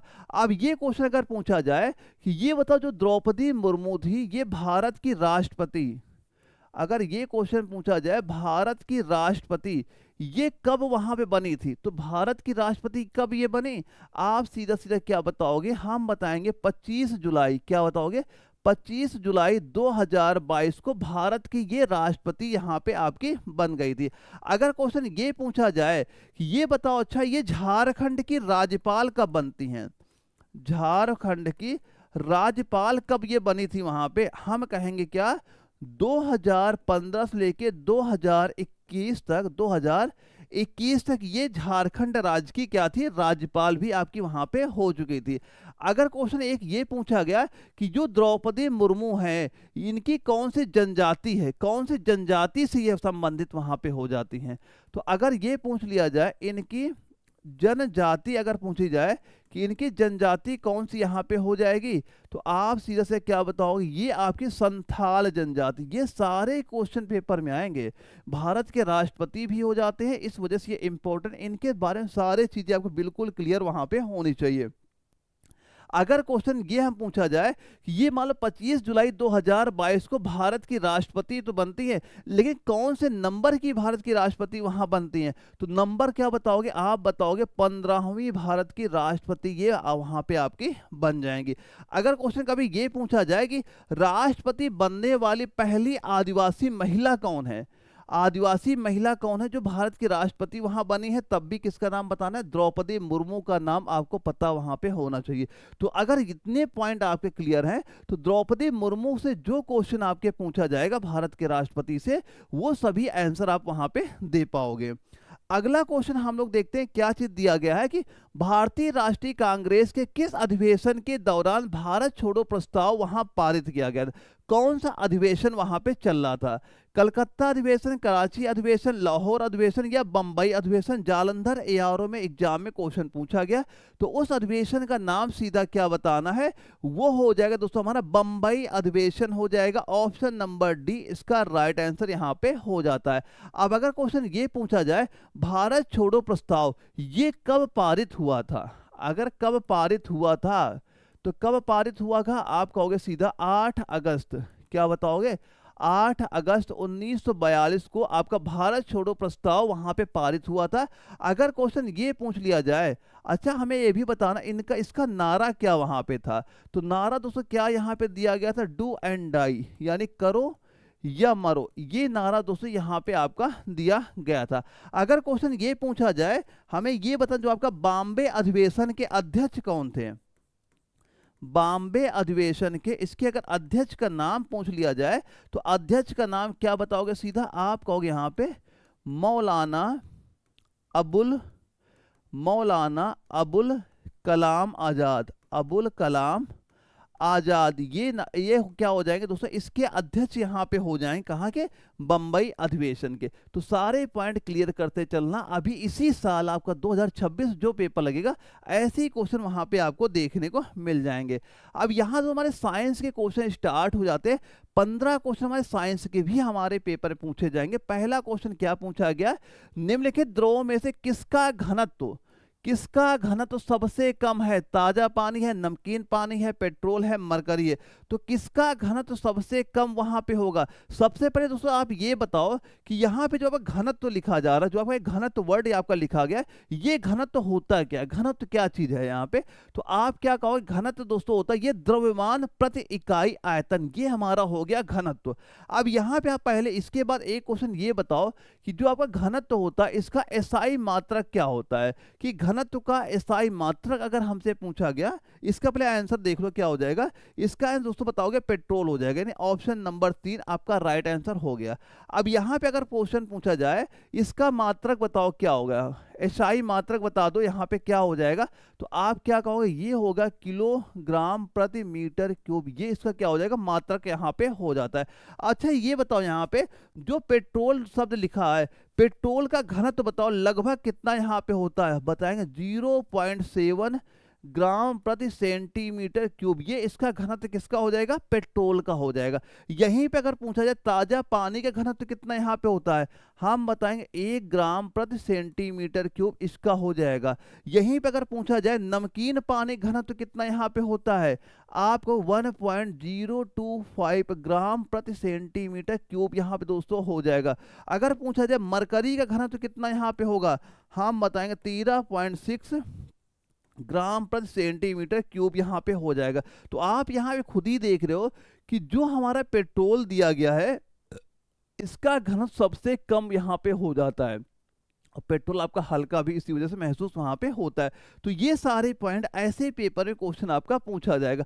अगला क्वेश्चन साइंस का हमारा आ गया दोस्तों, आप ये भी देखना आप कितने के आंसर यहाँ पे दे पा रहे हैं। 15 क्वेश्चन हमने अभी जीके पूरी कंप्लीट वहां पे कर ली है। अब इन 15 में क्या स्कोर आपका यहाँ पे हुआ है, और साइंस का पहला क्वेश्चन है कि क्रोमाइड किसका अयस्क है? या जिंक का है, यूरेनियम का है, क्रोमियम का है, टाइटेनियम का है? तो बताओ आप कि क्रोमाइड किसका अयस्क हो जाएगा? जयपुर एआरओ में जीडी के पेपर सीधे सीधे क्वेश्चन यहाँ पे पूछा गया है। आप यहाँ पे क्या बताओगे? ये क्रोमाइड किसका अयस्क हो जाएगा? हम कहेंगे क्रोमियम का हो जाएगा। ऑप्शन नंबर 3 इसका राइट आंसर यहाँ पे हो जाता है। अगर क्वेश्चन ये बताओ, जो क्रोमाइड जो यहाँ पे लिखा है, क्रोमाइड लिखा है, क्रोमाइड का बताओ सूत्र यहाँ पे क्या होगा? क्रोमाइड को सूत्र पूछ लिया जाता, हम बताएंगे FeCr2O4। ये क्या हो जाएगा आपका? क्रोमाइड का रासायनिक सूत्र होता है। रासायनिक सूत्र भी हमारे पेपर में क्वेश्चन पूछे जाते हैं। अगर क्वेश्चन पूछा गया क्रोमियम का उपयोग क्या वहां पे होता है, क्रोमियम का, तो इसका यूज हम लोग क्या बताएंगे? इसका यूज दोस्तों हो जाएगा आपका स्टेनलेस स्टील बनाने में, स्टेनलेस स्टील और आपका क्रोम प्लेटिंग में इसका यूज वहां पे क्रोमियम का आपका वहां पे किया जाता है। अच्छा ये बताओ हमें कि ये क्रोमाइड जो है ये कहाँ पे पाया जाएगा? क्रोमाइड है ये भारत में कहाँ पे पाया जाता है? हम कहेंगे ये भारत में आपका उड़ीसा राज्य में, भारत का एक आपका उड़ीसा राज्य हो गया, या फिर दोस्तों जैसे कर्नाटक राज्य, कौन सा? कर्नाटक राज्य होगा। इन राज्यों में आपका ये क्रोमाइट वहां पे पाया जाएगा। अगर क्वेश्चन ये पूछ लिया जाए, ये बताओ जो आपका जिंक का एक शब्द यहाँ पे दिया जा रहा है, जिंक का बताओ, जिंक का अयस्क क्या यहाँ पे होता है? तो जिंक का अयस्क आप क्या कहोगे? स्फार्लुलाइट, यानी ZNS किसका हो जाएगा? जिंक का अयस्क होगा। जिंक का अयस्क भी पेपर में आता है। देखो ये क्वेश्चन पेपर में आपके पूछे जाते हैं। मैं ऐसे सारे पॉइंट ना भी करा, सीधा से यहाँ टिक करा देता है, लेकिन मैं चाह रहा हूँ कि यही सेट अगर आपने एक बार कंप्लीट कर लिया, आपका एग्जाम यहाँ पे निकल जाए, तो जो मैंने नोट्स यहाँ पे दे रखे हैं वो तैयार कर लो, और जो मैं इंपॉर्टेंट क्वेश्चन कर रहा हूँ बस ये तैयार कर लो। पेपर में क्वेश्चन यहाँ से आपके दिखेंगे, इस बार के लिए बेफिक्र वहाँ पे हो जाना। अब एक हमें ये बता दो, यहाँ पे यूरेनियम दिया जा रहा है, यूरेनियम का अयस्क क्या यहाँ पे होता है? तो यूरेनियम का अगर अयस्क आपसे पूछा जाए तो हम क्या बताएंगे? यूरेनिनाइट यहाँ पे आपको बता दे। इसका क्या हो जाएगा? अयस्क हो जाएगा। इसको हम लोग कैसे लिखते हैं? UO2 ऐसे यहाँ पे लिखा जाएगा। अब ये बताओ टाइटेनियम दिया जा रहा है, टाइटेनियम का अयस्क अगर पूछ लिया जाए, इसमें क्या बताओगे? आप बताओगे इल्मेनाइट, इसका अयस्क यहाँ पे हो जाएगा। इसको कैसे हम लोग लिखते हैं? ये हो जाएगा FeTiO3 आपका यहाँ पे हो जाता है। अच्छा एक चीज और हमें बता दो, जो आपका क्रोमियम दिया जाएगा है, क्रोमियम का परमाणु क्रमांक यहाँ पे क्या होता है? तो क्रोमियम का परमाणु क्रमांक क्या बताओगे? आप कहोगे 24। इसका परमाणु क्रमांक भी आपका यहाँ पे हो जाएगा। तो ये कुछ बेसिक चीजें हैं, आप तैयार कर लें, पेन और कॉपी लेके बैठना, सारी चीजें तैयार करते चलना। आपके पेपर में एक भी क्वेश्चन बाहर नहीं जाने दूंगा, लेकिन जो चीज बता रहा हूं बस तैयार करते हुए साथ ही चलना है आपको। डीपीटी वैक्सीन किस बीमारी की रोकथाम के लिए दी जाती है? कौन से डीपीटी वैक्सीन का पूछा गया है? लखनऊ एआरओ में जीडी के पेपर में क्वेश्चन पूछा गया। तो डीपीटी वैक्सीन किस बीमारी के लिए आपका दिया जाएगा? आप कहोगे सर, हम कहेंगे आप डिप्थीरिया हो गया, पर्टूसिस हो गया, और टिटनेस के लिए यहाँ पे आपका दिया जाता है। अब क्वेश्चन ये पूछा जाता है कि जो डीपीटी का वैक्सीन बच्चों में लगाया जाता है, ये कौन से सप्ताह में वहां पे लगता है? तो जो अगर क्वेश्चन पूछा जाए बच्चों में, यानी जो आपके शिशु छोटे बच्चे वहां पे होते हैं, कौन से सप्ताह में वहां पे लगता है? तो पहला दोस्तों आपका जो टीका लगेगा ये लग जाएगा कहाँ पे? 6वें सप्ताह, फिर लगेगा 10वें में, फिर अगला लगता है जो आपका 14वां सप्ताह वहां पे आता है। इन सप्ताह शिशुओं में आपका डीपीटी का टीका वहां पे आपका दिया जाता है। इंपॉर्टेंट है, एग्जाम में क्वेश्चन आपका पूछा जाता है। एक क्वेश्चन दोस्तों और आपसे पूछा जाता है, ये जो आपका टिटनेस शब्द यहाँ पे दिया है, टिटनेस का कारण क्या वहां पे होता है? कौन सा बैक्टीरिया एक ऐसा होता है जिसकी वजह से टिटनेस यहाँ पे हो जाता है? तो उस बैक्टीरिया का नाम लिख लेना दोस्तों। क्या लिखोगे? क्लोस्ट्रीडियम, और आगे क्या लिखा रहेगा? टेटोनी। ये दोस्तों एक बैक्टीरिया आपका होता है जिसकी वजह से क्या होता है? टिटनेस नामक रोग आपका यहाँ पे हो जाता है। तो ये आप यहाँ पे नोट कर लेना। डीपीटी से और बहुत सारे एग्जाम में क्वेश्चन पूछे थे, इसके आगे जो प्रैक्टिस सेट आएगा वहां मैं सारे करा दूंगा। जैसे आपसे ये पूछा जा सकता है कि अच्छा एक हमें बताओ जो आपका डिप्थीरिया है ये किससे होता है? तो यहाँ पे हम बोलेंगे कोरिनोबैक्टीरियम डिप्थीरिया से आपका यहाँ पे हो जाता है। तो अभी ये जो अपने सेट यहाँ पे कराऊंगा सारे में पॉइंट वहां पे क्लियर करा दूंगा। बस पेपर तक ये सारे क्वेश्चन की प्रैक्टिस आप जरूर वहां पे कर लीजिएगा। प्रोटॉन का द्रव्यमान और का द्रव्यमान समान है, यानी प्रोटॉन का द्रव्यमान किसके द्रव्यमान के समान यहाँ पे हो जाएगा? न्यूट्रॉन है, इलेक्ट्रॉन है, आइसोप्रोन है, या उपरोक्त में से कोई नहीं। लखनऊ एआरओ में ही जीडी के पेपर में क्वेश्चन पूछा गया, तो आप इसका आंसर सीधा सीधा कितना बताना है? आप कहोगे सर ये जो आपका प्रोटॉन का द्रव्यमान हो गया और जो न्यूट्रॉन का द्रव्यमान क्या हो जाते हैं? बराबर हो जाते हैं। तो हम क्या कहेंगे? ऑप्शन ए आपका बिल्कुल राइट आंसर यहाँ पे हो जाता है। अगर ये बात की जाए प्रोटॉन का द्रव्यमान बताओ कितना यहाँ पे होता है, कि जो प्रोटॉन है इसका द्रव्यमान क्या बताओगे? ये दोस्तों सीधा बताना है 1.67 इंटू 10 की पावर माइनस का 27 kg। ये किसका हो जाएगा? प्रोटॉन का द्रव्यमान यहाँ पे हो जाता है। अगर क्वेश्चन पूछा जाए न्यूट्रॉन का द्रव्यमान बताओ कितना यहाँ पे हो जाएगा, तो लगभग इसी के बराबर दोस्तों आपका यहाँ पे हो जाता है। अगर यहाँ पूछा जाए इलेक्ट्रॉन का द्रव्यमान हमें बता दो कितना वहां पे होता है, तो इलेक्ट्रॉन में आप क्या बताते हैं? बताओगे 9.11 इंटू 10 की पावर माइनस का 31 kg। ये आपका बहुत कम यहाँ पे होता है। ये किसका होता है? इलेक्ट्रॉन का। ये हो जाएगा प्रोटॉन और न्यूट्रॉन का। ये हमारा हो गया इलेक्ट्रॉन का द्रव्यमान आपका यहाँ पे हो जाता है। तो ऐसे क्वेश्चन आपके पेपर में आएंगे, तो ऐसे क्वेश्चन प्रैक्टिस आप जरूर वहां पे करते रहना, कि अगर पेपर क्वेश्चन आया तो ये पेपर में हमारा बाहर वहां पे नहीं जाना चाहिए और हमें इसी साल सिलेक्शन भी यहाँ पे लेना है। अब ये बताओ सारस क्रेन किस राज्य का राज पक्षी है? ये क्वेश्चन मान लो हमारा साइंस में आया है, लेकिन ये क्वेश्चन का जीके के एग्जाम में भी आपसे पूछा जा सकता है कि सारस क्रेन किस राज्य का राज्य पक्षी है? राजस्थान है, उत्तर प्रदेश है, मध्य प्रदेश है, पश्चिम बंगाल है। तो कौन सा राज्य का नाम बताओगे? आप सीधा सीधा क्या आप कहोगे? हम यहाँ पे सर कहेंगे उत्तर प्रदेश का हो जाएगा। ऑप्शन नंबर बी आपका राइट आंसर हो जाएगा।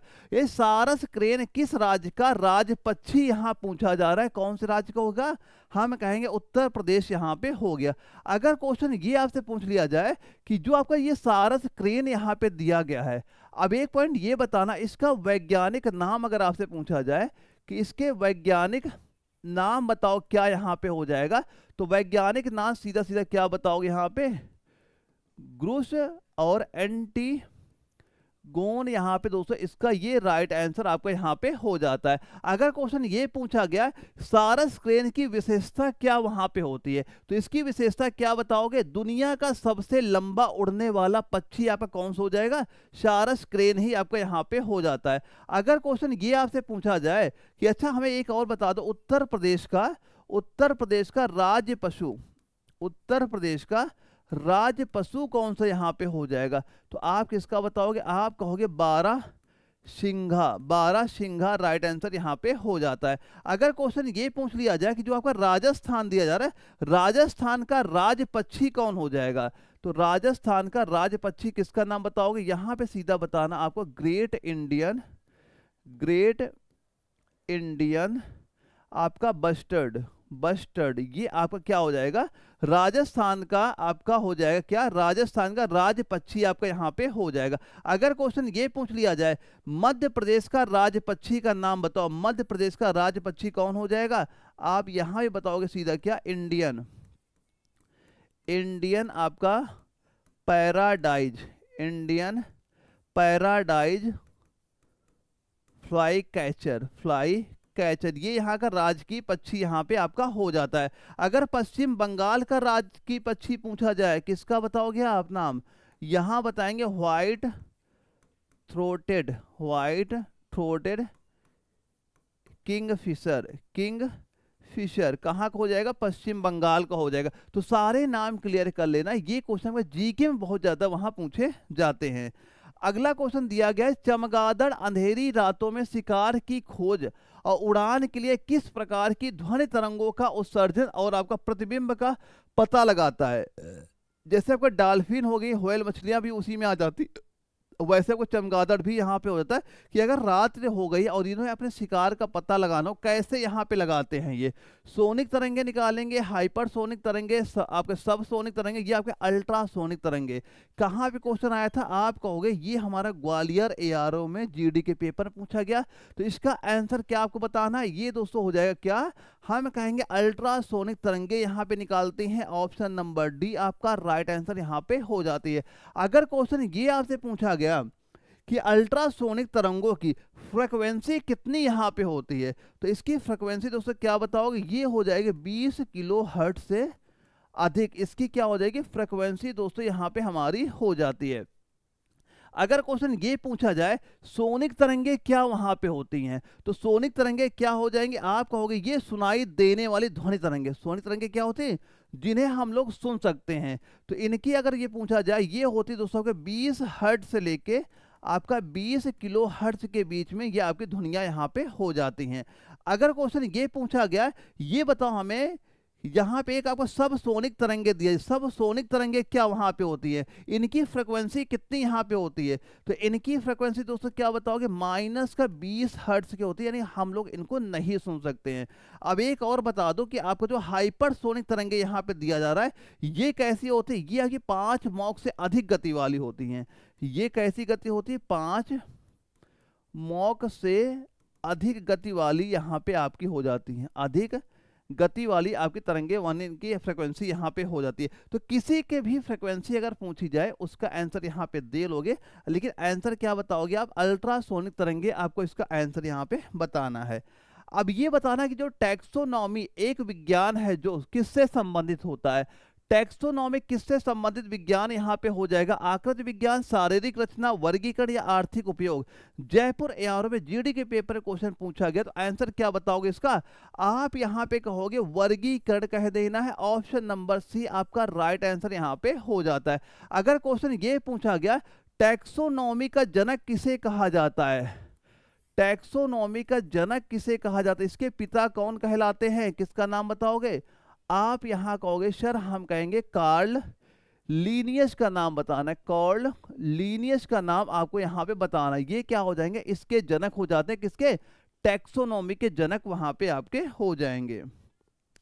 नाइट्रोजन की खोज किसने वहां पे की है, फैराडे ने, हाइजेनबर्ग ने, हुक ने, रदरफोर्ड ने। तो नाइट्रोजन की खोज किसने वहां पे की थी, आपका जबलपुर एआर में क्वेश्चन पूछा गया है, तो हम सीधा कहेंगे नाइट्रोजन की खोज रदरफोर्ड के द्वारा की गई है, ऑप्शन नंबर डी आपका राइट आंसर यहां पे हो जाता है। अगर क्वेश्चन पूछा जाए कि नाइट्रोजन की खोज रदरफोर्ड ने कब वहां पे की थी, हम कहेंगे 1772 ईस्वी में इसकी खोज की गई थी। अगर क्वेश्चन ये पूछा जाए नाइट्रोजन का परमाणु क्रमांक कितना होता है, तो नाइट्रोजन परमाणु क्रमांक क्या कहोगे, परमाणु क्रमांक आपका 7 हो जाएगा। कोई ना कोई क्वेश्चन पेपर टकराएगा, सारे पॉइंट क्लियर करते हुए चलना कि नाइट्रोजन परमाणु क्रमांक कितना बताओगे, 7 यहाँ पे आपको बता देना है। अगर क्वेश्चन ये पूछ लिया जाए कि हमारे वायुमंडल में नाइट्रोजन का कितना परसेंटेज है, तो वायुमंडल में नाइट्रोजन का परसेंटेज बताओ कितना है, हम क्या कहोगे 78% हो जाएगा। ऑक्सीजन का पूछा जाता है, हम कहते हैं 21% यहाँ पे आपका हो जाता है। अगर क्वेश्चन ये कभी क्वेश्चन पूछा जाए कि ये बताओ फैराडे ने क्या खोजा, फैराडे ने क्या खोजा, तो आप कहोगे फैराडे ने विद्युत चुंबकीय, क्या कह दोगे, विद्युत चुंबकीय प्रेरण की खोज वहां पे की। सीधा क्वेश्चन क्या पूछेगा, विद्युत चुंबकीय प्रेरण की खोज किसके द्वारा वहां पे की गई थी, आप कहोगे फैराडे के द्वारा वहां पे की गई थी। अगर क्वेश्चन ये आया कि हाइजेनबर्ग ने किसके लिए प्रसिद्ध है, हाइजेनबर्ग ने, इन्होंने क्या सिद्धांत दिया था, इन्होंने दिया था अनिश्चितता, किसका सिद्धांत दिया था, अनिश्चितता का सिद्धांत इन्होंने ही वहां पे दिया था। क्या बताओगे, अनिश्चित का सिद्धांत यहाँ पे हो जाता है। हुक ने क्या खोजा था, हुक ने, तो आप कहोगे इन्होंने कोशिका की खोज की थी, किसकी खोज, कोशिका यानी सेल की खोज यहाँ पे की थी, कोशिका की खोज यहाँ पे की थी। तो किसी का भी पूछा जाए आप आंसर उनके आसानी से वहां पे दे लोगे। अच्छा ये बताओ, हाइपोथर्मिया शरीर में अत्यधिक गर्मी के नुकसान के कारण होता है, जो अचानक कम शरीर तापमान के कारण होता है, मेढक है, मनुष्य है, छिपकली है, सांप है। तो किसका आंसर बताओगे, अगर पेपर में क्वेश्चन आपके ये पूछा गया जो कि आपके जालंधर एआरओ में आपके जीडी के पेपर में आया था, हम कहेंगे क्या हो जाएगा, आप कहोगे मनुष्य का नाम लोगे, ऑप्शन बी आपका राइट आंसर यहाँ पे हो जाता है। अगर क्वेश्चन ये आपसे कभी पूछा जाए कि जो मनुष्य का शरीर का टेम्परेचर कितना डिग्री सेल्सियस वहां पे होता है, तो मानव शरीर का जो तापमान होता है कितना होता है, आप कहोगे 37 डिग्री सेंटीग्रेड तापमान वहां पे आपका होता है। एक क्वेश्चन ये आता है कि उन जीवों के नाम बताओ जो ठंडे रक्त वाले होते हैं, जैसे मनुष्य क्या होता है गर्म रक्त वाला इंसान हो जाता है। अगर ये क्वेश्चन आप पूछा जाए कि उन जीवों के नाम बताओ जिनका जो ब्लड होता है ठंडा वहां पे होता है, कि अगर क्वेश्चन पूछा जाए कि ठंडे रक्त वाले, ठंडे रक्त वाले जीव का नाम बताओ कौन कौन से होते हैं। जैसे दोस्तों आपका एक छिपकली होगी, क्या हो जाएगा, आपने कहा छिपकली यहाँ पे हो गया। छिपकली के बाद जैसे दोस्तों आपने कहा सांप हो गया, छिपकली के बाद सांप का नाम ले ले। सांप के बाद दोस्तों क्या हो जाएगा, यानी इसके बाद से मेढक हो गया, सांप के बाद मेढक। यानी ये एक वैसे जीव होते हैं जिनका जो ब्लड होता है कैसा होता है, ठंडा ब्लड होता है। तो जो अगर ठंडे रक्त वाले जीव पूछेगा, आप इनके आंसर वहां पे बताने हैं आपको। अब ये बताओ मालाकाइट किसका अयस्क खनिज है, लेड है, मैग्नीज है, मरकरी है, आपका ये कापर है। मालाकाइट का पूछा गया था, जो जयपुर एआरओ में जीडी के पेपर में क्वेश्चन पूछा गया। तो आंसर क्या बताना सीधा आपको, आप यहाँ पे कहोगे सर हम बताएंगे किसका नाम, कापर का नाम बताना है। सबसे पहले दोस्तों ये बताओ, ये आपके जो अयस्क होते हैं, अयस्क होता क्या है यहाँ पे, अयस्क है क्या चीज। तो अयस्क दोस्तों क्या बताओगे, अयस्क होता है वह खनिज होता है जिससे हम लोग धातु निकाल सकते हैं। यानी जहां से आपको धातु निकाली जा सकती वही क्या होते हैं, आपका अयस्क वहां पे कहलाता है। अब ये हमें बताना है यहाँ पे कि जो मैलाकाइट शब्द यहाँ पे दिया गया है, तो एक ये बताओ मैलाकाइट का सूत्र यहाँ पे क्या होता है, मैलाकाइट का रासायनिक सूत्र बताओ क्या हो जाएगा। तो रासायनिक सूत्र दोस्तों आप यहाँ पे क्या कहोगे, सीधा सीधा बताना है क्या, Cu2CO3 OH का होल ट्वाइस, ये क्या हो जाएगा, मैलाकाइट का रासायनिक सूत्र यहाँ पे हो जाता है। अगर क्वेश्चन पूछा जाए कापर के अन्य अयस्क बताओ और कौन से है, एक कापर का अयस्क और आपका इंपॉर्टेंट हो जाता है, जिसको हम लोग क्या बोलते हैं आपको, चाल्कोपाइराइड। चाल्कोपाइराइड के नाम से आपका ये जाना जाता है। इसको संकेत रासायनिक सूत्र क्या हो जाएगा, CuFeH2 हो जाता है। और एक आपका बोनाइट भी इसी में आपको देखने को मिल जाता है। अब ये बताओ सर जो आपका लेड है, लेड का मुख्य अयस्क क्या होता है, लेड का मुख्य अयस्क अगर पूछ लिया जाता है, हम यहाँ पे किसका नाम बताओगे, आप कहोगे गैलेना का। किसका नाम, गैलेना का। कैसे लिखते हैं, PBS, ये हो जाएगा गैलेना, किसका हो जाएगा, लेड का अयस्क यहाँ पे हो जाता है। अगर क्वेश्चन पूछा जाए मैग्नीज का अयस्क बताओ, मैग्नीज का अयस्क क्या है, मैग्नीज का अयस्क क्या यहाँ पे हो जाएगा, हम कहेंगे यहाँ पे पायरोलुसाइड। पायरोलुसाइड का नाम बताना। तो यहाँ पे ये जो नाम बता रहा हूँ ना, सारे इंपॉर्टेंट नाम ही बता रहा हूँ जो पेपर में आ सकते। सीधा क्वेश्चन क्या आएगा, मैग्नीज का अयस्क बताओ क्या हो जाएगा, हम बताएंगे पायरोलुसाइड बता देंगे। कैसे लिखा जाएगा, MnO2, पायरोलुसाइड आपका हो गया। अब ये बताओ मरकरी का अयस्क क्या वहां पे हो जाएगा, तो यहाँ पे क्या बताओगे आप, सीधा बताना शिन्नाबार। क्या बताओगे, शिन्नाबार यहाँ पे हो जाए। कैसे लिखते हैं आपको, ये HgS, ये शिन्नाबार किसका हो जाता है, मरकरी का अयस्क हो जाएगा। सारे पॉइंट क्लियर करते हुए चलिएगा आप। अगला क्वेश्चन आता है कि ये बताओ इमल्सिफिकेशन क्या यहाँ पे होता है। इमल्सिफिकेशन क्या चीज है आपका, ग्वालियर एआरओ में जीडी के पेपर पूछा गया, ये ऑप्शन यहाँ पे दिए गए। तो इमल्सिफिकेशन क्या हमारा होगा, तो इमल्सिफिकेशन में सीधा सीधा क्या आपको बताना है दोस्तों, ये आपका होता है वसा को छोटे आपके ग्लोब्यूल्स को तोड़ना। ऑप्शन ए आपका राइट आंसर यहाँ पे हो जाता है। अब अगर कभी क्वेश्चन ये पूछ लिया जाए, एक हमें ये बताना कि वसा का पाचन किस एंजाइम से होता है, कि जो आपका वसा का पाचन है इसका किस एंजाइम के द्वारा होगा, आप कहोगे वसा का पाचन हम कहेंगे लाइपेज के द्वारा होता है। ये एग्जाम में क्वेश्चन सीधा सीधा पूछा जाएगा। अगर क्वेश्चन ये पूछा गया, ये बताओ वसा का अवशोषण कहाँ पे होता है, कि वसा का अवशोषण कहाँ पे होगा, हम कहेंगे छोटी आंत में, आपका ये माइक्रोविली के द्वारा इसका अवशोषण वहां पे किया जाता है। अगर क्वेश्चन आपसे ये कभी पूछा जाए, एक हमें इंपॉर्टेंट ये बता दो आप कि जो पित्त का स्रोत क्या है, सीधा सीधा क्वेश्चन पूछा जाएगा, पित्त का स्रोत, पित्त का स्रोत क्या वहां पे होता है, पित्त का स्रोत क्या बताओगे आप, सीधा कहोगे यकृत कहोगे, का यकृत यहाँ पे कहोगे। अगर क्वेश्चन ये पूछा जाए पित्त का स्रोत क्या है, हम कहेंगे यकृत। अगर क्वेश्चन ये पूछा जाए पित्त कहाँ पे संग्रहित वहां पे होता है, तो कहाँ बताओगे, ये संग्रहित पित्ताशय में संग्रहित वहां पे होगा। ये इंपॉर्टेंट है, क्वेश्चन पूछा जाएगा पित्त का स्रोत क्या है और पित्त कहाँ पे संग्रहित होता है। तो अगर स्रोत पूछेगा यकृत बताना है, कहाँ पे संग्रहित होता है, आप बताओगे पित्ताशय में संग्रहित वहां पे हो जाता है। अगला क्वेश्चन देखते हैं क्या चीज दिया जा रहा है कि निम्नलिखित में से नवजात शिशुओं के लिए आदर्श भोजन कौन सा वहां पे होता है। ये जो बच्चे मान शिशु है जिसका जन्म अभी हुआ है उसका भोजन आवश्यक कौन वहां था, ये तो आप देखते ही वहां बता दोगे, ना तो पानी होगा, ना शर्करा होगा, ना शहद होगा। आदर्श भोजन उसका मिल्क ही होता है, जो आपकी माँ का दूध वहां पे होता है। और अगर WHO के अनुसार अगर देखा जाए तो कम से कम कितने महीने तक बच्चों को माँ का दूध ही वहाँ पिलाना चाहिए, कम से कम 6 महीने तक बच्चों को माँ का दूध ही वहाँ पे देना चाहिए। ये आपका जबलपुर ARO में क्वेश्चन में पेपर पूछा गया था। अच्छा ये बताओ ऑक्सीजन की खोज किसके द्वारा हुई है। कार्ल सीले है, हुक है, हाइजेनबर्ग है, विलियम है। जालंधर ARO में पेपर में क्वेश्चन सीधा सीधा पूछा गया है कि ऑक्सीजन की खोज किसके द्वारा वहां पे हुई है।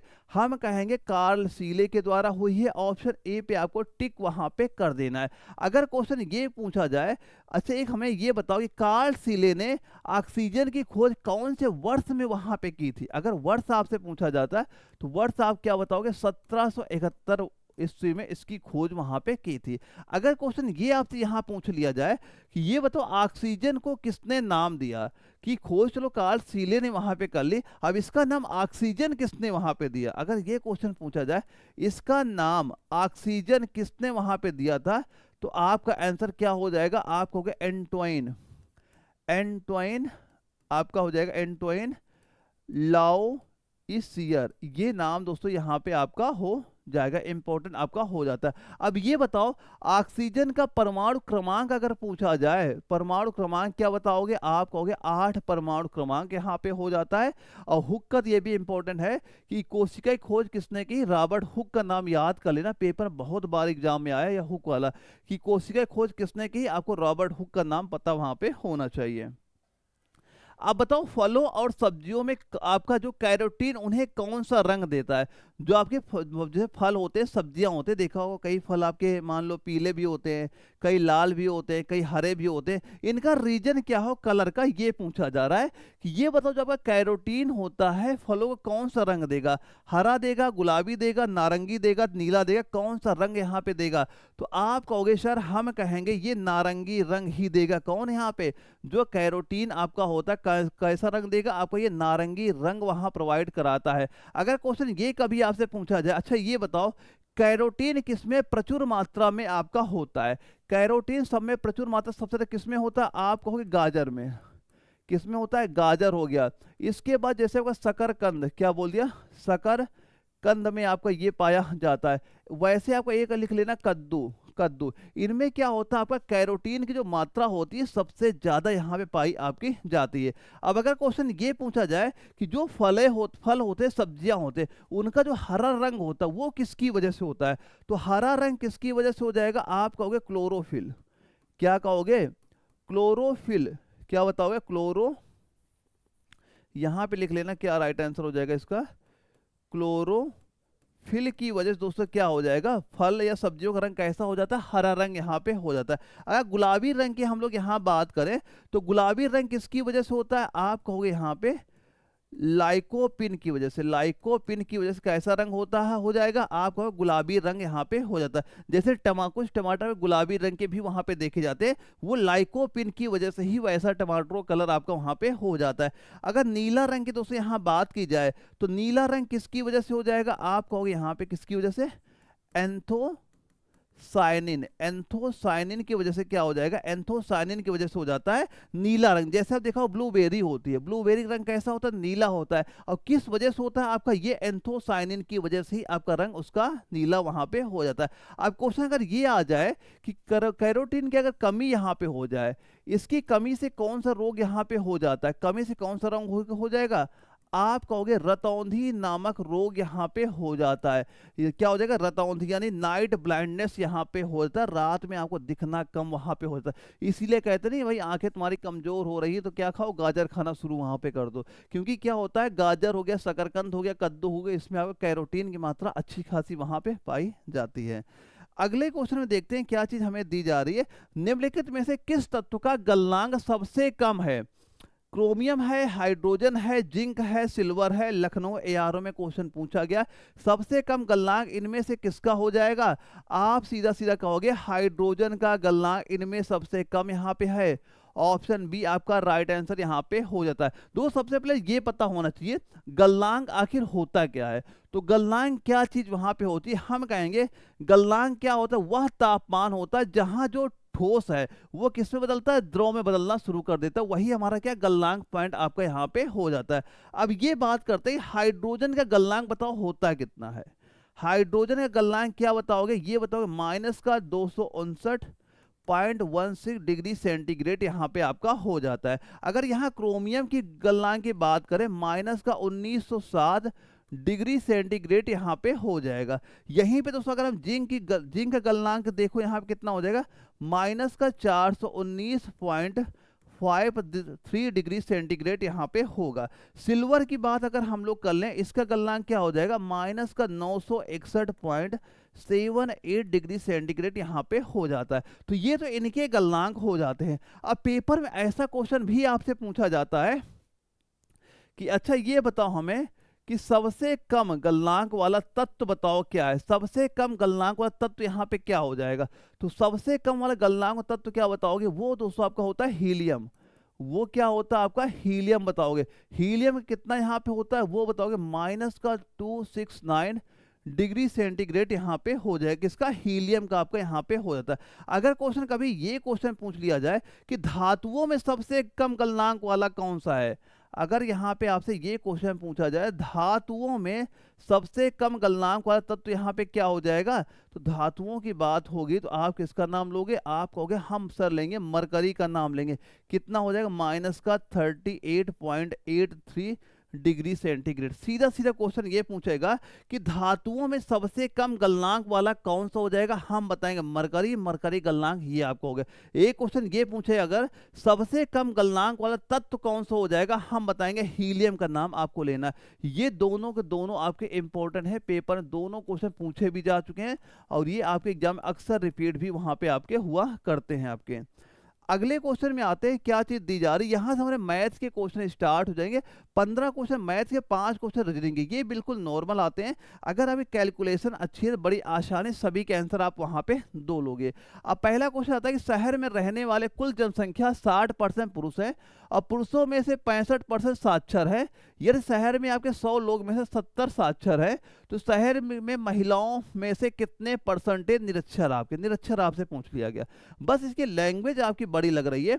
तो यहाँ पे जो आपके एग्जाम में क्वेश्चन पूछे गए ना, ये मैं सिलेक्टेड ही मैथ के क्वेश्चन लाऊंगा और मैथ के जितने मैंने क्वेश्चन करा दिए बस यही अगर आपने सॉल्व कर लिए तो पेपर जब बैठोगे आप खुद ही कहोगे सर इसके बाहर तो कोई क्वेश्चन हमारा गया ही नहीं। लेकिन जो चीज़ दी जा रही वैसे आपको तैयारी वहाँ पे साथ साथ करते हुए यहाँ पे चलना है। इसको कैसे सॉल्व करो ध्यान से आपको देखना है। हमने मान लिया कुल जनसंख्या हमने कहा हमारी कितनी होगी? आपकी 100 आपने यहाँ मान ली, ठीक है। अब 100 में क्या दिया जा रहा? जो आपके पुरुष थे यानी जो आपके मेल थे, मेल कितने हो गए? आपके 60 यहाँ पे हो गए। तो फीमेल कितनी हो गई? आप कहोगे 40 हमारी फीमेल। ये चीज हमारा डाटा इसी में दिया जा रहा है कि कुल जनसंख्या का 60% पुरुष है। अगर कुल हमारे 100 है, अगर 60 मान लो क्या हो गए मेल हो गए तो फीमेल कितनी बची? आपकी 40 हो गई। ये डाटा आपको सवाल में यहाँ पे दिया गया। अब अगला क्वेश्चन ये आता है कि ये बताओ साक्षर पुरुष के आगे सवाल क्या दिया जा रहा है? और पुरुषों में से 65% साक्षर है। अगर साक्षर की बात की जाए पहले यहाँ पे किसकी? साक्षर। और साक्षर कौन? आपके मेल वाले।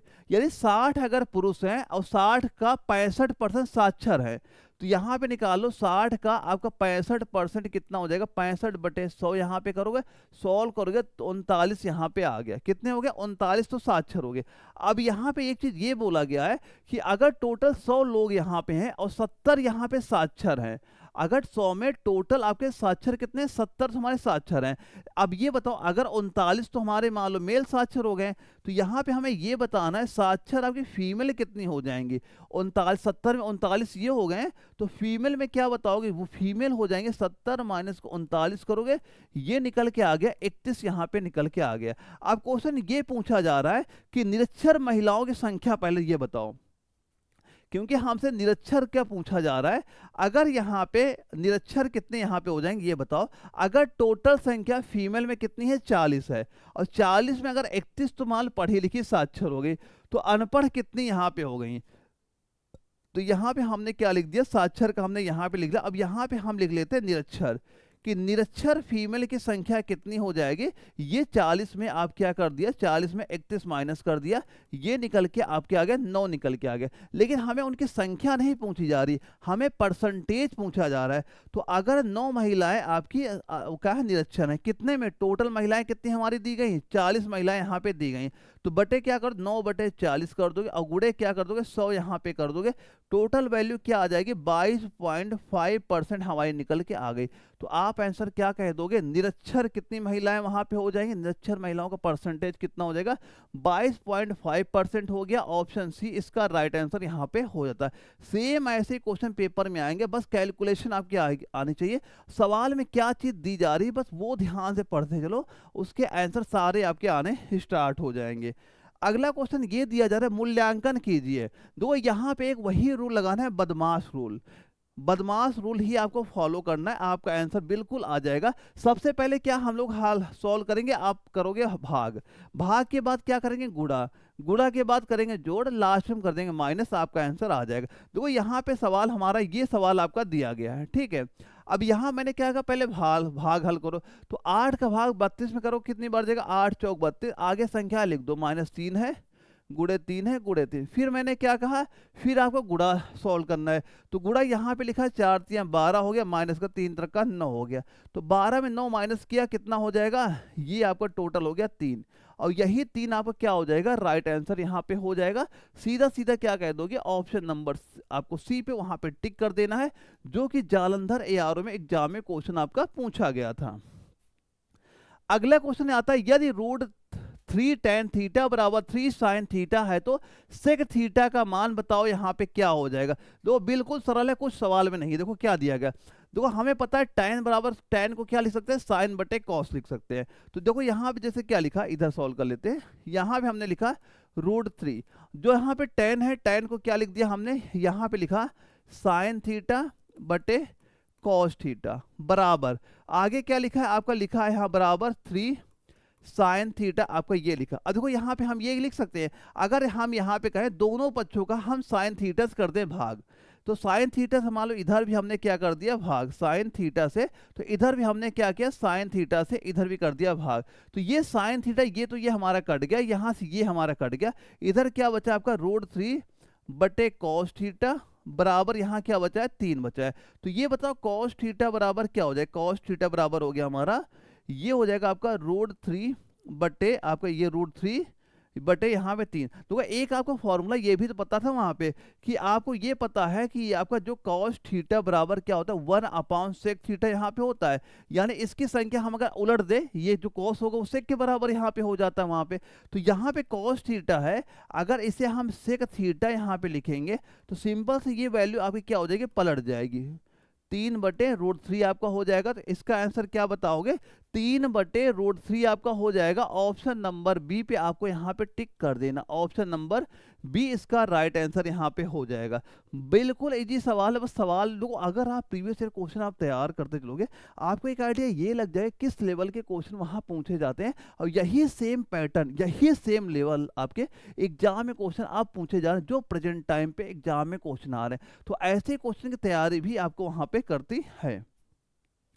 अगला क्वेश्चन आता है, 170 मीटर और 480 मीटर लंबाई वाली 2 रेलगाड़ियां एक दिशा में, यानी दोनों रेलगाड़ियां कहाँ चल रही हैं, एक दिशा में आपके चल रही हैं, एक दिशा में चल रही हैं, 70 किलोमीटर प्रति घंटा और 80 किलोमीटर प्रति घंटा की चाल से गतिमान है। तो पीछे से आ रही तेज रेलगाड़ी द्वारा दूसरी रेलगाड़ी को पूरी तरह पार करने में कितना समय लेगा, वो भी मिनटों में पूछा जा रहा है, कितना समय लेगा।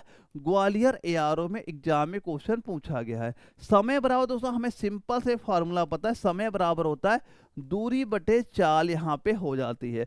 चाल दोस्तों क्या दी जा रही है, एक चाल यहाँ पे दी गई क्या 70, एक चाल आपकी यहाँ पे 80 दिया। अब जब दोनों रेलगाड़ियां एक ही तरफ वहां पे चलती हैं तो चालों का हम लोग क्या लेते हैं, उनका अंतर। तो यहाँ पे चालों सिंपल अंतर ले लो, चाल बराबर क्या रख दोगे, 80 और 70 में डिफरेंट कितना हो जाएगा आपका 10 हो जाएगा, क्योंकि जब दोनों लड़के एक ही दिशा में चलेंगे तो उनकी चालें आपस में माइनस हो जाती हैं। अब यहाँ पे एक की लंबाई मान लो 170 यहाँ पे है, एक की लंबाई आपको 480 यहाँ पे दी जा रही, तो ये बताइए कुल लंबाई कितनी यहाँ पे हो गई। तो इन दोनों जोड़ो 170 प्लस 480 जोड़ा, ये दोस्तों हो गया हमारा कितना 650 मीटर। कितना हो गया 650 मीटर। देखो एक चीज और ध्यान देखना, ये वैल्यू मीटर में है, ये किलोमीटर प्रति घंटा है, तो पहले हम इसे जो किलोमीटर प्रति घंटा है इसे हम बदलेंगे मीटर पर सेकंड में। तो हमने क्या किया, इसी को गुणा कर दिया किससे, 5/18 से गुणा कर। अब इसे जो 18 लिखा हमने पलट के मान लो ऊपर यहाँ पे लिख दिया, कहाँ पे 18 यहाँ। अब देखो यहाँ पे जब इसे सॉल्व करोगे ये आंसर निकल के आएगा सेकंड में, वहां पे किस में आएगा सेकंड में, लेकिन सवाल में क्या बताना है मिनट में। तो सेकंड को मिनट बदलने के लिए क्या करेंगे, 1/60 से आपको गुणा यहाँ पे कर देना। बस इस वैल्यू को सॉल्व कर लो, आपका आंसर यहाँ पे आ गया। देखो 0 से 0 सीधा सीधा हमने काट दिया, 5 से काटा, 5 1 के 5, 5 3 15 यहाँ पे हो गया। अब यहाँ पे देखो 6 से काटा, ये 10 हुआ, ये 6 18 हुआ, 13 गुणे 3 13 13 13 26 13 39, 39/10 यहाँ पे हुआ, तो एक अंक बाद 10 हटेगा, यहाँ दशमलव लग जाएगा, तो क्या हो गया आपका 3.9 मिनट आपका राइट आंसर यहाँ पे हो जाएगा। तो सीधा सीधा क्या आंसर बता देना 3.9, यानी ऑप्शन नंबर डी इसका राइट आंसर यहाँ पे हो जाता है। देखो वैसे मैथ के आप देखो कई सारे क्वेश्चन पे रिवीज मान लो रिपीट यहाँ पे हो रहे हैं, अब वो सारे कुछ मैं होमवर्क के लिए भी सारे बच्चों के यहाँ पे दूंगा, तो सारे बच्चे प्रैक्टिस जरूर यहाँ पे करते हुए चलिएगा। तो एक सवाल दिया गया, एक दुकानदार ने 500 में एक वस्तु खरीदी, 28% लाभ प्राप्त करने के लिए उसे उस वस्तु को किस मूल्य में बेचना होगा। सिंपल सवाल है, अगर 500 रुपये कोई वस्तु आपने खरीदी, 28% लाभ लोगे, 128/100 बेचोगे, तो कुल कितने का आ जाएगा, सॉल्व करो, 2 0 2 0 कट गया, 128 से गुणा किया, 640 रुपए यहाँ पे आपका हो गया। तो क्या बता दिया सीधा सीधा, आपने कहा 640 रुपए की हमें बेचनी पड़ेगी, ऑप्शन सी इसका राइट आंसर हो गया।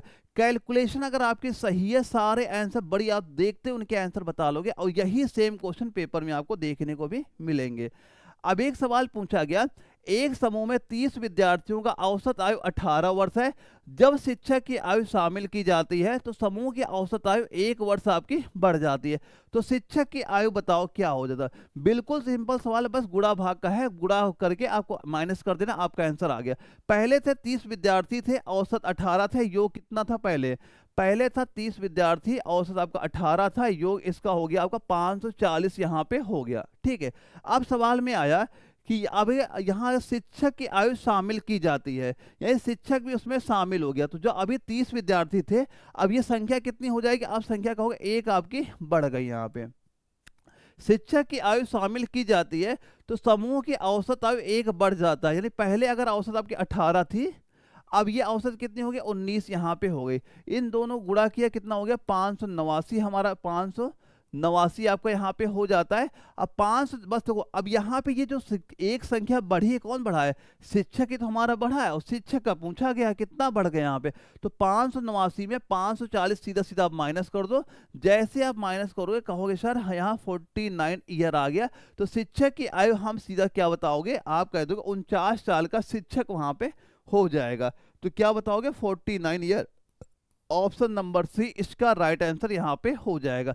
बस गुणा भाग यहाँ पे आना चाहिए, और जो मैंने नोट्स आपको वहाँ पे दे रखे ना, नोट्स में बिल्कुल इजी तरीके बताए, जहाँ कैलकुलेशन आपकी इतनी आसान हो जाएगी, सवाल देखते ही आप उनके आंसर वहाँ पे मार लोगे। तो नोट जो एप्लीकेशन दे रखे हैं एक बार तैयार जरूर आप करिएगा।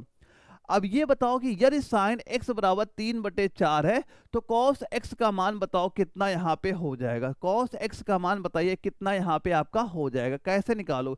तो एक फार्मूला आपको पता होगा कि जहाँ भी फार्मूला क्या यहाँ पे था हमारा, ये sine square x plus cos square plus x बराबर 1, ये फार्मूला आपने पढ़ा होगा जब आप मतलब हाई स्कूल में वहाँ पे होगे, ठीक है।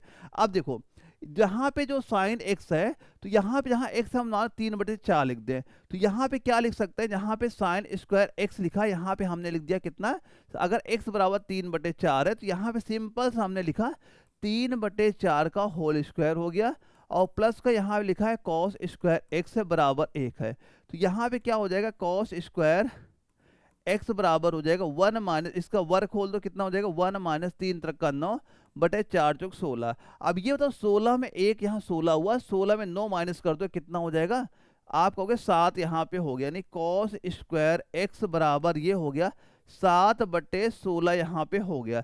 तो हमसे पूछा क्या जा रहा है, तो ये बताओ कॉस एक्स का मान पूछा जा रहा है।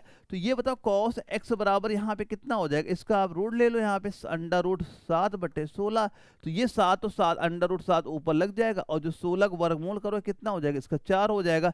तो हम क्या कहेंगे, कॉस एक्स का मान कितना हो गया, √7/4 इसका मान हो गया। √7/4 कहाँ पे दिख रहा है, ऑप्शन नंबर आपका सी में यहाँ पे दिख रहा है, क्या हो जाएगा ऑप्शन नंबर सी। यानी ये आपका जालंधर एआरओ में क्वेश्चन पूछा गया था। बस सवाल है जो चीज जैसे पूछी जाए आप लगाते चलो, आप उनके आंसर आसानी से वहां पे दे लोगे। चलिए अगले सवाल में क्या चीज दी जा रही है कि यदि 4800 को राम श्याम और कार्तिक के बीच 4:8:3 के अनुपात में बांटे तो श्याम को मिलने वाली राशि बताओ, क्या यहाँ पे हो जाएगी। बिल्कुल इजी सवाल है, कुछ सवाल में इसमें है ही नहीं। वहां पे क्या दिया जा रहा है, हमें बांटना किसका है, ये आपको मिल रहा है राम को, ये मिल रहा है किसको, राम को, ये मिल रहा है श्याम को, ये मिल रहा है कार्तिक को। हमें पूछा गया है ये बताओ श्याम को मिलने वाली राशि। तो श्याम कौन सा नंबर है, सेकंड नंबर, 8 का मान पूछा गया है। और कुल राशि क्या है 4800, यानी मतलब क्या दिया जा रहा है 8 4 12, 12 3 15। यानी यहाँ हमें पता है 15 बराबर आपको दिया गया है कितना, 4800 के। तो एक बराबर क्या हो जाएगा 4800 आपका 15 हो गया। अब किसका मान पूछा जा रहा है, हमसे पूछा जा रहा है किसका, श्याम का पूछा जा, श्याम कितना मिल रहा है 8 मिल रहा है। तो ये बताओ 8 बराबर क्या हो जाएगा, सिंपल सा आपको इसे 8 से यहाँ पे गुणा कर देना। अब इसे सोल्व करो कितना यहाँ पे आ जाएगा, 3 से काटो क्या बढ़ जाएगा, 3 5 15 हो गया, 3 1 के 3 3 18 1600, 5 से काटा 5 3 15 हुआ, यहाँ 5 दूना 10 हो गया। अब इसे गुणा करो कितना हो जाएगा 2560 रुपए 200 यहाँ पे आ गया। यानी 320 को 8 से आपने गुणा किया 2560 आ गया। यानी हम क्या कहेंगे, श्याम को कितना राशि मिल रही है, श्याम को मिलेगी 2560 रुपए मिल रहे। तो ऑप्शन नंबर सी इस क्वेश्चन का राइट आंसर आपका यहाँ पे हो जाएगा। क्या हो जाएगा, ऑप्शन नंबर सी आपका राइट आंसर यहाँ पे हो गया। अगला क्वेश्चन आता है, किसी जिले की जनसंख्या आपके 3,69,000 है, जिसमें आपके 1,86,000 पुरुष है, 45% जनसंख्या साक्षर है। यदि 45% पुरुष साक्षर हैं तो साक्षर महिलाओं का परसेंटेज क्या हो। जो ऐसा सवाल, सेम सवाल अभी मैंने आपको बताया था, वहां पे सेम यही सवाल था, बस संख्याएं अलग हो गई। और ये आपका ग्वालियर एआरओ में क्वेश्चन आपका पूछा भी गया था। तो ये क्वेश्चन भी मैं आपको देता हूँ, होमवर्क दे देता हूँ, क्योंकि एक सवाल अभी मैंने इसका प्रैक्टिस वहां पे कराई थी और सीधा बताया कैसे इसका आंसर आप यहाँ पे निकाल सकते हो। तो एक बार सॉल्व करिएगा, फिर भी अगर आंसर नहीं आता है तो आपका स्क्रीन में जो व्हाट्सअप नंबर शो करा, मुझे व्हाट्सअप पे अपना डाउट बताइएगा, मैं प्रॉपर इसका सोल्यूशन भी आपको प्रोवाइड करा दूं। लेकिन जब तक आप खुद लगाने का ट्राई नहीं करोगे तब तक आंसर कैसे आप दे पाओगे। और ये सवाल इसलिए मैं होमवर्क दे रहा हूँ, इसके पहले मैंने एक सवाल आपको अभी जल्दी ही इसका यहाँ पे मैंने कराया था, क्योंकि वही मैं सिलेक्टेड क्वेश्चन करा रहा हूँ जो जिनके चांस ज्यादा है पेपर में आने के। अगला क्वेश्चन क्या दिया जा रहा है कि एक व्यापारी क्रय मूल्य से 20% अधिक मूल्य अंकित करता है और 400% की छूट देता है, तो लाभ या हानि बताओ क्या हो। तो ऐसा कभी भी सवाल दिखे कि पहले हम 20% अधिक अंकित कर दें और बस सेम वैल्यू हम अगर डिस्काउंट यहाँ पे दे दें, तो उसमें हमेशा आपको क्या होगा, नुकसान ही होगा। और वो नुकसान कितना होगा, वो आपका x²/100, इतना नुकसान दोस्तों आपका हमेशा यहाँ पे होगा। तो सिंपल से क्या करना है, नुकसान कितना हो जाएगा, x²/100 को लगा देना है। यानी क्या हो जाएगा 20 × 20 और बटे यहाँ पे आप 100 कर दोगे, 2 0 2 0 आप सीधा से काट दोगे, 2 × 2 कर दिया, आपका 4% यहाँ पे निकल के आ गया। तो 4% का हमेशा आपका नुकसान ही यहाँ पे होगा। फार्मूला क्या मैंने बताया था, x²/100, ये फार्मूला आप यहाँ पे लगाना है। अगर सेम वैल्यू आप पहले बढ़ा रहे हो फिर आप उसी का डिस्काउंट वहाँ पे दे रहे हो, उसी वैल्यू का हमेशा नुकसान यहाँ पे होगा। क्या होगा, 4% की हानि होगी। तो हम क्या कहेंगे, ऑप्शन नंबर बी, जो प्रॉफिट पे कभी ना लगाना, हानि ही हमेशा यहाँ पे आपको देखने को मिलेगी आपको। अब ये बताओ, दो संख्याओं का एलसीएम और एचसीएफ क्रमशः 169 और 6 है। यदि उनमें से एक संख्या 24 है, दूसरी संख्या क्या हो। फार्मूला क्या था, पहली संख्या गुणे दूसरी संख्या बराबर लासा गुणे मासा। तो हमें सारी 3 की वैल्यू पता है, एक की वैल्यू आप यहाँ पे निकाल दोगे। तो यहाँ पे क्या लिखा, हम सीधा लिखेंगे लाशा गुणे माशा बराबर पर एक संख्या 24 है, दूसरी संख्या हमने क्या मान ली, x यहाँ मान ली। अब इस x का मान क्या हो जाएगा आपका, ये हो गया आपका 168 गुणे 6/24 यहाँ पे हुआ। 6 से काटा है 4 बार गया, 4 से काटा 4 चौक 16, 4 दूनी 8। तो दूसरी संख्या क्या हमारी आ गई, 42 आ गई। सीधा सीधा क्या कह दोगे, दूसरी संख्या आपकी 42 हो जाएगी, जो जयपुर ARA में क्वेश्चन पूछा गया था। हम क्या आंसर बताएंगे, ऑप्शन नंबर ए पे आपको सीधा सीधा टिक यहाँ पे कर देना है। अगले क्वेश्चन में आते हैं, यदि घनाभ की लंबाई 2 गुनी ऊंचाई आधी तथा चौड़ाई 3 गुनी कर दी जाए तो इसका आयतन कितना यहाँ पे हो जाता है। किसकी बात हो रही, घनाभ की। घनाभ का आयतन क्या होता है आपका, लंबाई गुणे चौड़ाई गुणे ऊंचाई होता है। अब यहाँ पे क्या क्या दिया जा रहा है, यदि घनाभ की लंबाई 2 गुनी कर दी जाए, लंबाई तो यहाँ पे 2l, यहाँ पे हमने क्या लिख दी, 2 गुनी कर दी। ऊंचाई आधी कर दी जाए, तो जहाँ ऊंचाई लिखा है ऊंचाई हमने क्या कर दी, आधी यहाँ पे कर दी। और चौड़ाई आपकी 3 गुनी कर दी जाए, तो जहाँ चौड़ाई यहाँ हमने क्या लिखा, 3 गुनी। तो ये 2 से 2 कट गया, बराबर क्या बचा, 3 ही तो बचा। यही क्या हो जाएगा, हमारा आयतन हो जाएगा। तो आयतन क्या कह दोगे, उसका आयतन आपका कितना हो जाएगा, 3 आयतन यहाँ पे हो जाएगा। ऑप्शन नंबर सी पे आपको सीधा सीधा टिक यहाँ पे कर देना। बिल्कुल नॉर्मल से सवाल आपके पेपर में यहाँ पूछे जाएंगे। अब ये बताओ, वार्षिक साधारण ब्याज की समान दर पर अमित को 5400 की राशि निवेश करता है और गोपाल जो है 9400 की राशि निवेश करता है। यदि 6 वर्ष के अंत में गोपाल को अमित से आपका 960 रुपए अधिक ब्याज प्राप्त होता है तो वार्षिक ब्याज की दर बताओ क्या यहाँ पे हो जाएगी। देखो सबसे पहले ये ध्यान देखना, हमें यहाँ ब्याज जो अतिरिक्त ब्याज आपको एक्स्ट्रा ब्याज कितना मिला, हमने मान जो आपका सिंपल इंटरेस्ट जो ब्याज अधिक मिला है 960 रुपए का मिला है। अब ये बताओ 960 जो ज्यादा ब्याज मिला है ये किस रुपए किस वजह से मिला है। तो हम कहेंगे कि मान लो इसने 5400 रुपए लगाए थे और इसने आपके 9400 रुपए लगाए थे, यानी इसने कितना ज्यादा पैसा लगाया, हमने कहा इसने पैसा मान लो आपका 4000 रुपए ज्यादा लगाया। और समय कितना दिया गया, समय आपका दिया गया 6 वर्ष। अब पूछ क्या रहा है, दर पूछी जा रही है। और एक फार्मूला आपको नहीं पता है, आपका सिंपल इंटरेस्ट बराबर था हमारा मूलधन गुणे दर गुणे समय बटे 100 था यहाँ पे। अब बस इसी फॉर्मूले सारी वैल्यू रख दो, सीधा सीधा आंसर आपका आ जाएगा। सारी वैल्यू हमने निकाली, क्या क्या चीज हमें दी जा रही है। तो जहाँ पे सिंपल इंटरेस्ट है यहाँ पे हमने लिख दिया 960, जहाँ मूलधन है वहां हमने लिख दिया 4000, दर हमसे पूछी जा रही, समय आपका 6 वर्ष है बटे आपका 100 यहाँ पे हो ही जाएगा। अब यहाँ पे आर पूछे जा रहा है, आर का मान क्या हो जाएगा, 2 0 2 0 सीधा सीधा आपने काटा, इससे आपने ये 0 काट दिया। 4 से काटो, 4 दूनी 8 हुआ, 4 चौक 16 हुआ, 6 से काटा 6 चौक 24 हो गया। तो आपने सीधा आर बराबर क्या कह दिया, 4% हमारी दर यहाँ पे निकल के आ गई। दर कितनी होगी, 4% दर आपके सीधा सीधा यहाँ से आप निकाल लोगे। अगला सवाल आता है, महेश के पास आपके 1670 रुपए हैं, उसने इसे अपने पुत्रों विजय और अजय के बीच बांट दिया था। उन्हें इस वार्षिक रूप से चक्रवृद्धि ब्याज होने वाली, जो ब्याज क्या है, चक्रवृद्धि ब्याज होने वाली 10% ब्याज दर पे निवेश करने को कहा गया। यह देखा गया कि विजय और अजय को क्रमशः 15 और 16 वर्ष के बाद समान धनराशि प्राप्त वहां पे हुई। तो महेश ने विजय को कितना धनराशि वहां पे दी थी, क्या दिया जा रहा है कि ये बताओ महेश ने विजय को कितनी धनराशि वहां पे दी है।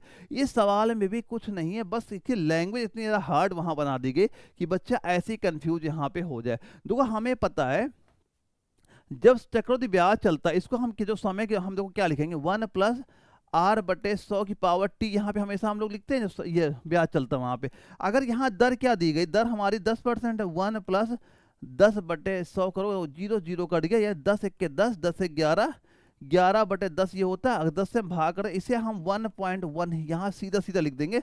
जो वैल्यू 1 + R/100 जहाँ पे लिखेंगे वहां पे सीधा हमने 1.1 लिख देते शॉर्ट फॉर्म में, ताकि ये सारी वैल्यू बार बार वहां पे लिखनी ना पड़े बड़ी बड़ी। ठीक है, अब सवाल में आ जाओ, यहाँ पे हम सीधा सीधा क्या बोलेंगे, समय कितना दिया गया, समय जो आपको दिया गया जो विजय है, यहाँ पे विजय को समय दिया गया कितने, 15 वर्ष का है। और जो आपका अजय है, अजय ने मान लो जब 16 वर्ष तक निवेश करता तभी इनको बराबर धन वहां मिलता है, बस बराबर धन कर दो, दोनों राशि बराबर कर दो। अब इक्वल करके आप आंसर यहाँ पे ले आइए। तो यहाँ पे हम क्या कहेंगे, देखो समान राशि पे क्या कह दोगे, समान, क्यों राशि क्या जो पैसा मिल रहा है वो समान से मिल रहा है, सवाल में आपको दिया, ठीक है। देखा गया कि विजय और अजय को क्रमशः 15 और 16 साल बाद समान धनराशियां यहाँ प्राप्त हुई। अगर धनराशियां हमारी समान ही प्राप्त वहां पे हो रही है तो समान राशि के लिए हम लोग यहाँ पे क्या कर दोगे, यहाँ पे सीधा आपने लिखा, यहाँ पे नाम लिखा हमने विजय का। विजय ने कितना पैसा लगाया, 1.1 गुणे 15 स्क्वायर।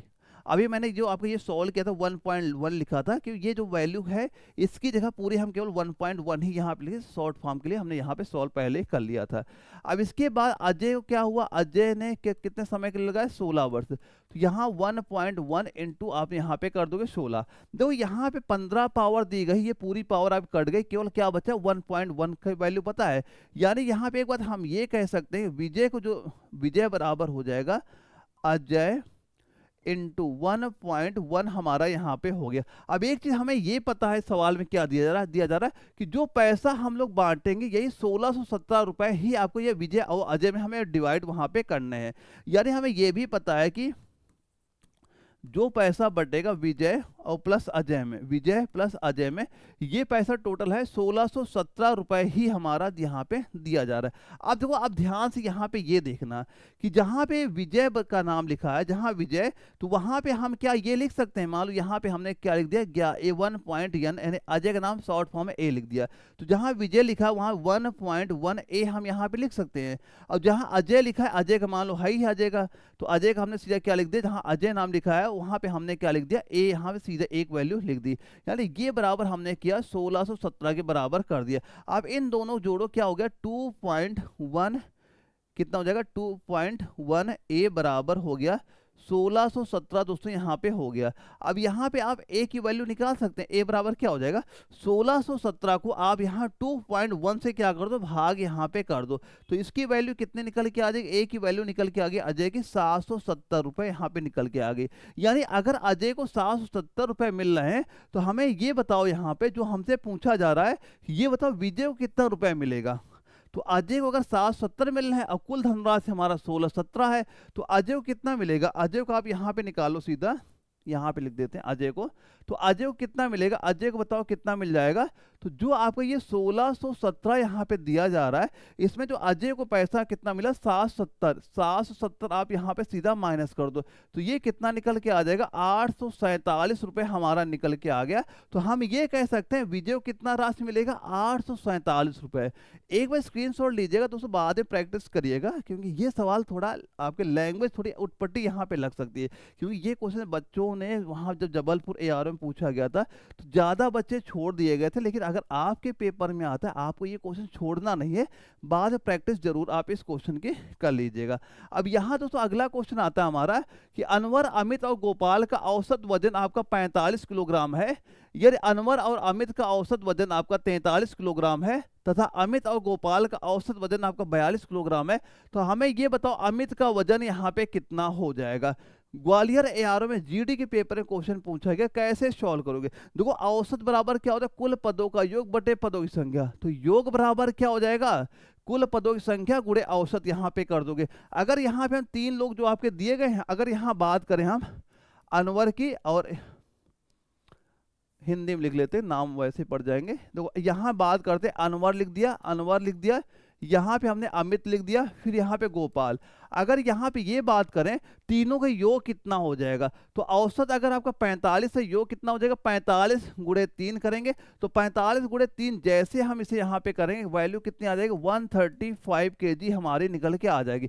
45 को अगर 3 से गुणा करेगा कितना आ गया 135। अब देखो क्या दिया जा रहा है, यदि अनवर और अमित, नीचे क्या लिखा है यहाँ पे अनवर है और प्लस अमित है, तो इनका योग कितना हो जाएगा, औसत अगर 43, योग कितना हो जाएगा 43 गुणे 2, तो 43 गुणे 2 करेंगे कितना आ जाएगा आपका होगा 86 kg यहाँ पे हो गया। अब आगे दिया गया अमित और गोपाल, आगे किसका नाम दिया गया अमित का और प्लस गोपाल, इनका योग कितना हो जाएगा, औसत अगर आपका 42 kg है, योग कितना हो जाएगा 42 गुणे 2 करोगे, तो 42 गुणे 2 किया कितना आ गया 84 kg यहाँ पे हो गया। अब हमसे पूछा किसका जा रहा है, अमित का बताओ क्या होगा। किसका पूछा जा रहा है? अमित का हमसे पूछा जा रहा है। अमित का कैसे आप निकालोगे? पहले तो ये बताओ अमित का कैसे निकालोगे? देखो आप ये समीकरण नाम दे दो, इसको हमने 1 दे दिया, इसको 2 नाम दे दिया, इसको हमने 3 नाम यहाँ पे दे दिया। अब ये बताओ अगर यहाँ पे आप किसके नाम दिएंगे? अनवर का नाम है, अमित का नाम है। अनवर और अमित, अनवर और अमित, अगर इन दोनों को हम यहाँ माइनस कर दें तो यहाँ पे पहले ये निकाल सकते हैं गोपाल की आयु वाला, गोपाल का वजन कितना हो गया। तो यहाँ पे हम पहले ये बताओ गोपाल का निकाल सकते हो, गोपाल का वजन कितना हो जाएगा।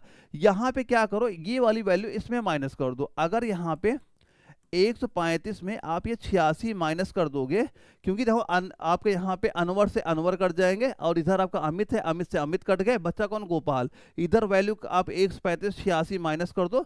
हम यहाँ करेंगे गोपाल की वजन कितना निकल के आ जाएगा, ये हो जाएगा 49 केजी यहाँ पे हो गया। अब देखो अगर जब हमें गोपाल का वजन पता हो गया कि गोपाल का वजन हमें कितना पता हो गया, आपने कहा यहाँ पे पता हो गया 49 केजी, तो यहाँ पे हमसे किसका पूछा जा रहा है? अमित का बताओ। तो क्या आप अमित का नहीं निकाल सकते? तो अमित का कितना यहाँ पे हो जाएगा? अब अमित का वजन हो जाएगा ये 84 में आप ये माइनस कर दो कितना? 49। तो कितना निकल के आ गया? आपका निकल के आ गया 35 केजी यहाँ पे निकल के आ गया। अब यही 35 केजी क्या इसका वजन हो जाएगा? अमित का वजन हो जाएगा। तो हम क्या कहोगे? सीधा सीधा 35 केजी। ऑप्शन नंबर डी इसका राइट आंसर आपका इस क्वेश्चन का बन जाएगा। दोस्तों यहाँ मैं बिल्कुल नॉर्मल वो सवाल नहीं करा रहा हूँ जो कई सारे क्लासों में वहाँ पे कराए जा रहे हैं, क्योंकि पेपर में अब इतने नॉर्मल क्वेश्चन नहीं आते, इसी लेवल के क्वेश्चन आपके पेपर में दिखते हैं। तो ऐसे क्वेश्चन की तैयारी भी आपको करनी है अगर आपको सिलेक्शन लेना है तो इस बार वहाँ पे। अब यहाँ पे रीजनिंग के क्वेश्चन स्टार्ट होते हैं, रीजनिंग बिल्कुल यहाँ पे नॉर्मल आती है। पहला क्वेश्चन देखो, आप अगर पढ़ोगे ना यहाँ पे आपको लोगों आखिर ये सवाल है पूछा क्या जा रहा है, वहाँ पे क्या चीज़ पूछ ली है, कैसे हम इसका आंसर वहाँ पे दें, जो कि जबलपुर एआरओ में आपके ही जीडी के पेपर में क्वेश्चन पूछा गया। लेकिन अगर सोल्यूशन देखो बिल्कुल कुछ नहीं है। सोल्यूशन में क्या दिया गया है, देखो इसका आंसर मैं सीधा सीधा बता दे दो, आप सवाल तो पढ़ ही चुके होंगे। आप देखो सोल्यूशन क्या है इसका, यहाँ पे यहाँ कितने अक्षर? 1 2 3 4 अक्षर, 4 में 1 कम कर दिएगा, लिख दिया गया 3 यहाँ पे, ठीक है। आगे देखो 1 2 3 4 5 6 7 है, 7 में 1 कम कर दिएगा, 6 लिख दिया गया। अब यहाँ पे आ जाओ 1 2 3 4 5 6 7 8 है, 8 में 1 कम कर दो कितना? 7 हो जाएगा। सीधा सीधा क्या बोल दिया? Option A. देखो सवाल में है कुछ नहीं, लेकिन अगर दिमाग वहां पे काम नहीं किया, इसीलिए क्या हो तरीके में जितने टाइप बन सकते सारे टाइप मैं आपको कराऊंगा। वहां पे टाइप अगर सारे कवर हो गए, आप सभी के आंसर तो ऐसे भी सीधा सीधा वहां पे आप दे लोगे। अगला क्वेश्चन देखो क्या चीज यहाँ पे दी जा रही है। ये सवाल तो अभी इसके पहले एक प्रैक्टिस सेट मैंने कराया था, सेम यही क्वेश्चन आपके दूसरे एआरओ में ये आपका रिपीट वहां पे हुआ था। तभी मैं कहता हूं आपके जब रिपीट क्वेश्चन बहुत ज्यादा वहां पे होते हैं, तो बच्चों ये सवाल एक बार सॉल्व करना, सारे बच्चे अगर इसके पहले और प्रैक्टिस सेट आपने सॉल्व किए होंगे तो इसका आंसर तो सीधा सीधा आपको पढ़ते ही वहां पे आ गया होगा। ऐसा मैं तरीके वहां बताए थे वहां पे। तो ये भी सवाल आपका होमवर्क के लिए यहाँ मैं दे रहा हूँ, आंसर ये स्क्रीन शॉट लीजिएगा, प्रैक्टिस जरूर करिएगा कि इसका आंसर क्या आपका यहाँ पे हो सकता है। चलिए अगला क्वेश्चन देखते हैं। जबलपुर एआरओ में क्या पूछा गया है कि अंग्रेजी वर्णानुक्रम के आधार पर दी गई श्रृंखला में प्रश्नवाचक चिन्ह के स्थान पर क्या वहां पे आएगा। यहां बताओ क्या संख्या आपकी यहाँ पे हो जाएगी, क्या संख्या यहाँ पे आ जाएगी। देखो जी से कम, देखो ध्यान देखो, जी से कम के हुआ, जी के 4 अंक आगे जाओ कितने आ गया? के आ गया। के से फिर 4 बढ़ा कितना आ गया? ओ आ गया। के से ओ से हम 4 बढ़े, एस आ गया। तो एस से आप 4 फिर बढ़ो कितना आ जाएगा? आप कहोगे यहाँ पे डब्लू हो गया। पहला से देखो डब्लू किस में दिया गया? ये हमारा हो नहीं सकता, ये हो नहीं सकता। अब देखो यहाँ हम क्या करते हैं, लास्ट अक्षर चेक कर, 2 ऑप्शन बचे हैं, एक में आर है एक में टी है। अब यहाँ से आओ डी से आप 4 बढ़ो, डी से 4 बढ़ा एच, 4 बढ़ा एल, 4 बढ़ा पी, तो यहाँ पे 4 बढ़े कितना आ जाएगा? आप कहोगे आर, यहाँ पे हो गया। आखिरी अक्षर कितना हो गया? हमारा आर वाला हो जाएगा। आप कहोगे ऑप्शन नंबर ए पे आपको टिक सीधा सीधा वहां पे कर देना। बस सवाल देखता है कि क्या सीरीज चल रही है।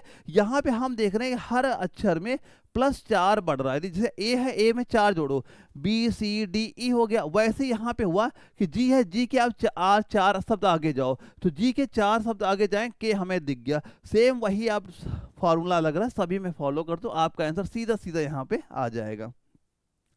अब बताओ यहाँ पे किसी निश्चित कूट भाषा में MRGF को 15 20 9 8 के रूप में लिखा गया, YDXB को आपको 27 6 26 4 के रूप में लिखा गया। अब ये बताओ JWAS को क्या लिखा जाएगा। अच्छा ये बताओ ABCD होती, A हो गया, B हो गया, C, इनका क्रम क्या, 1 नंबर पे, ये 2 नंबर पे, ये 3 नंबर पे आ रहे हैं यहाँ पे। अब सवाल देखो, ये ऐसी जो आपका M होता है, M किस नंबर पे आता है, हम कहते हैं 13 नंबर में।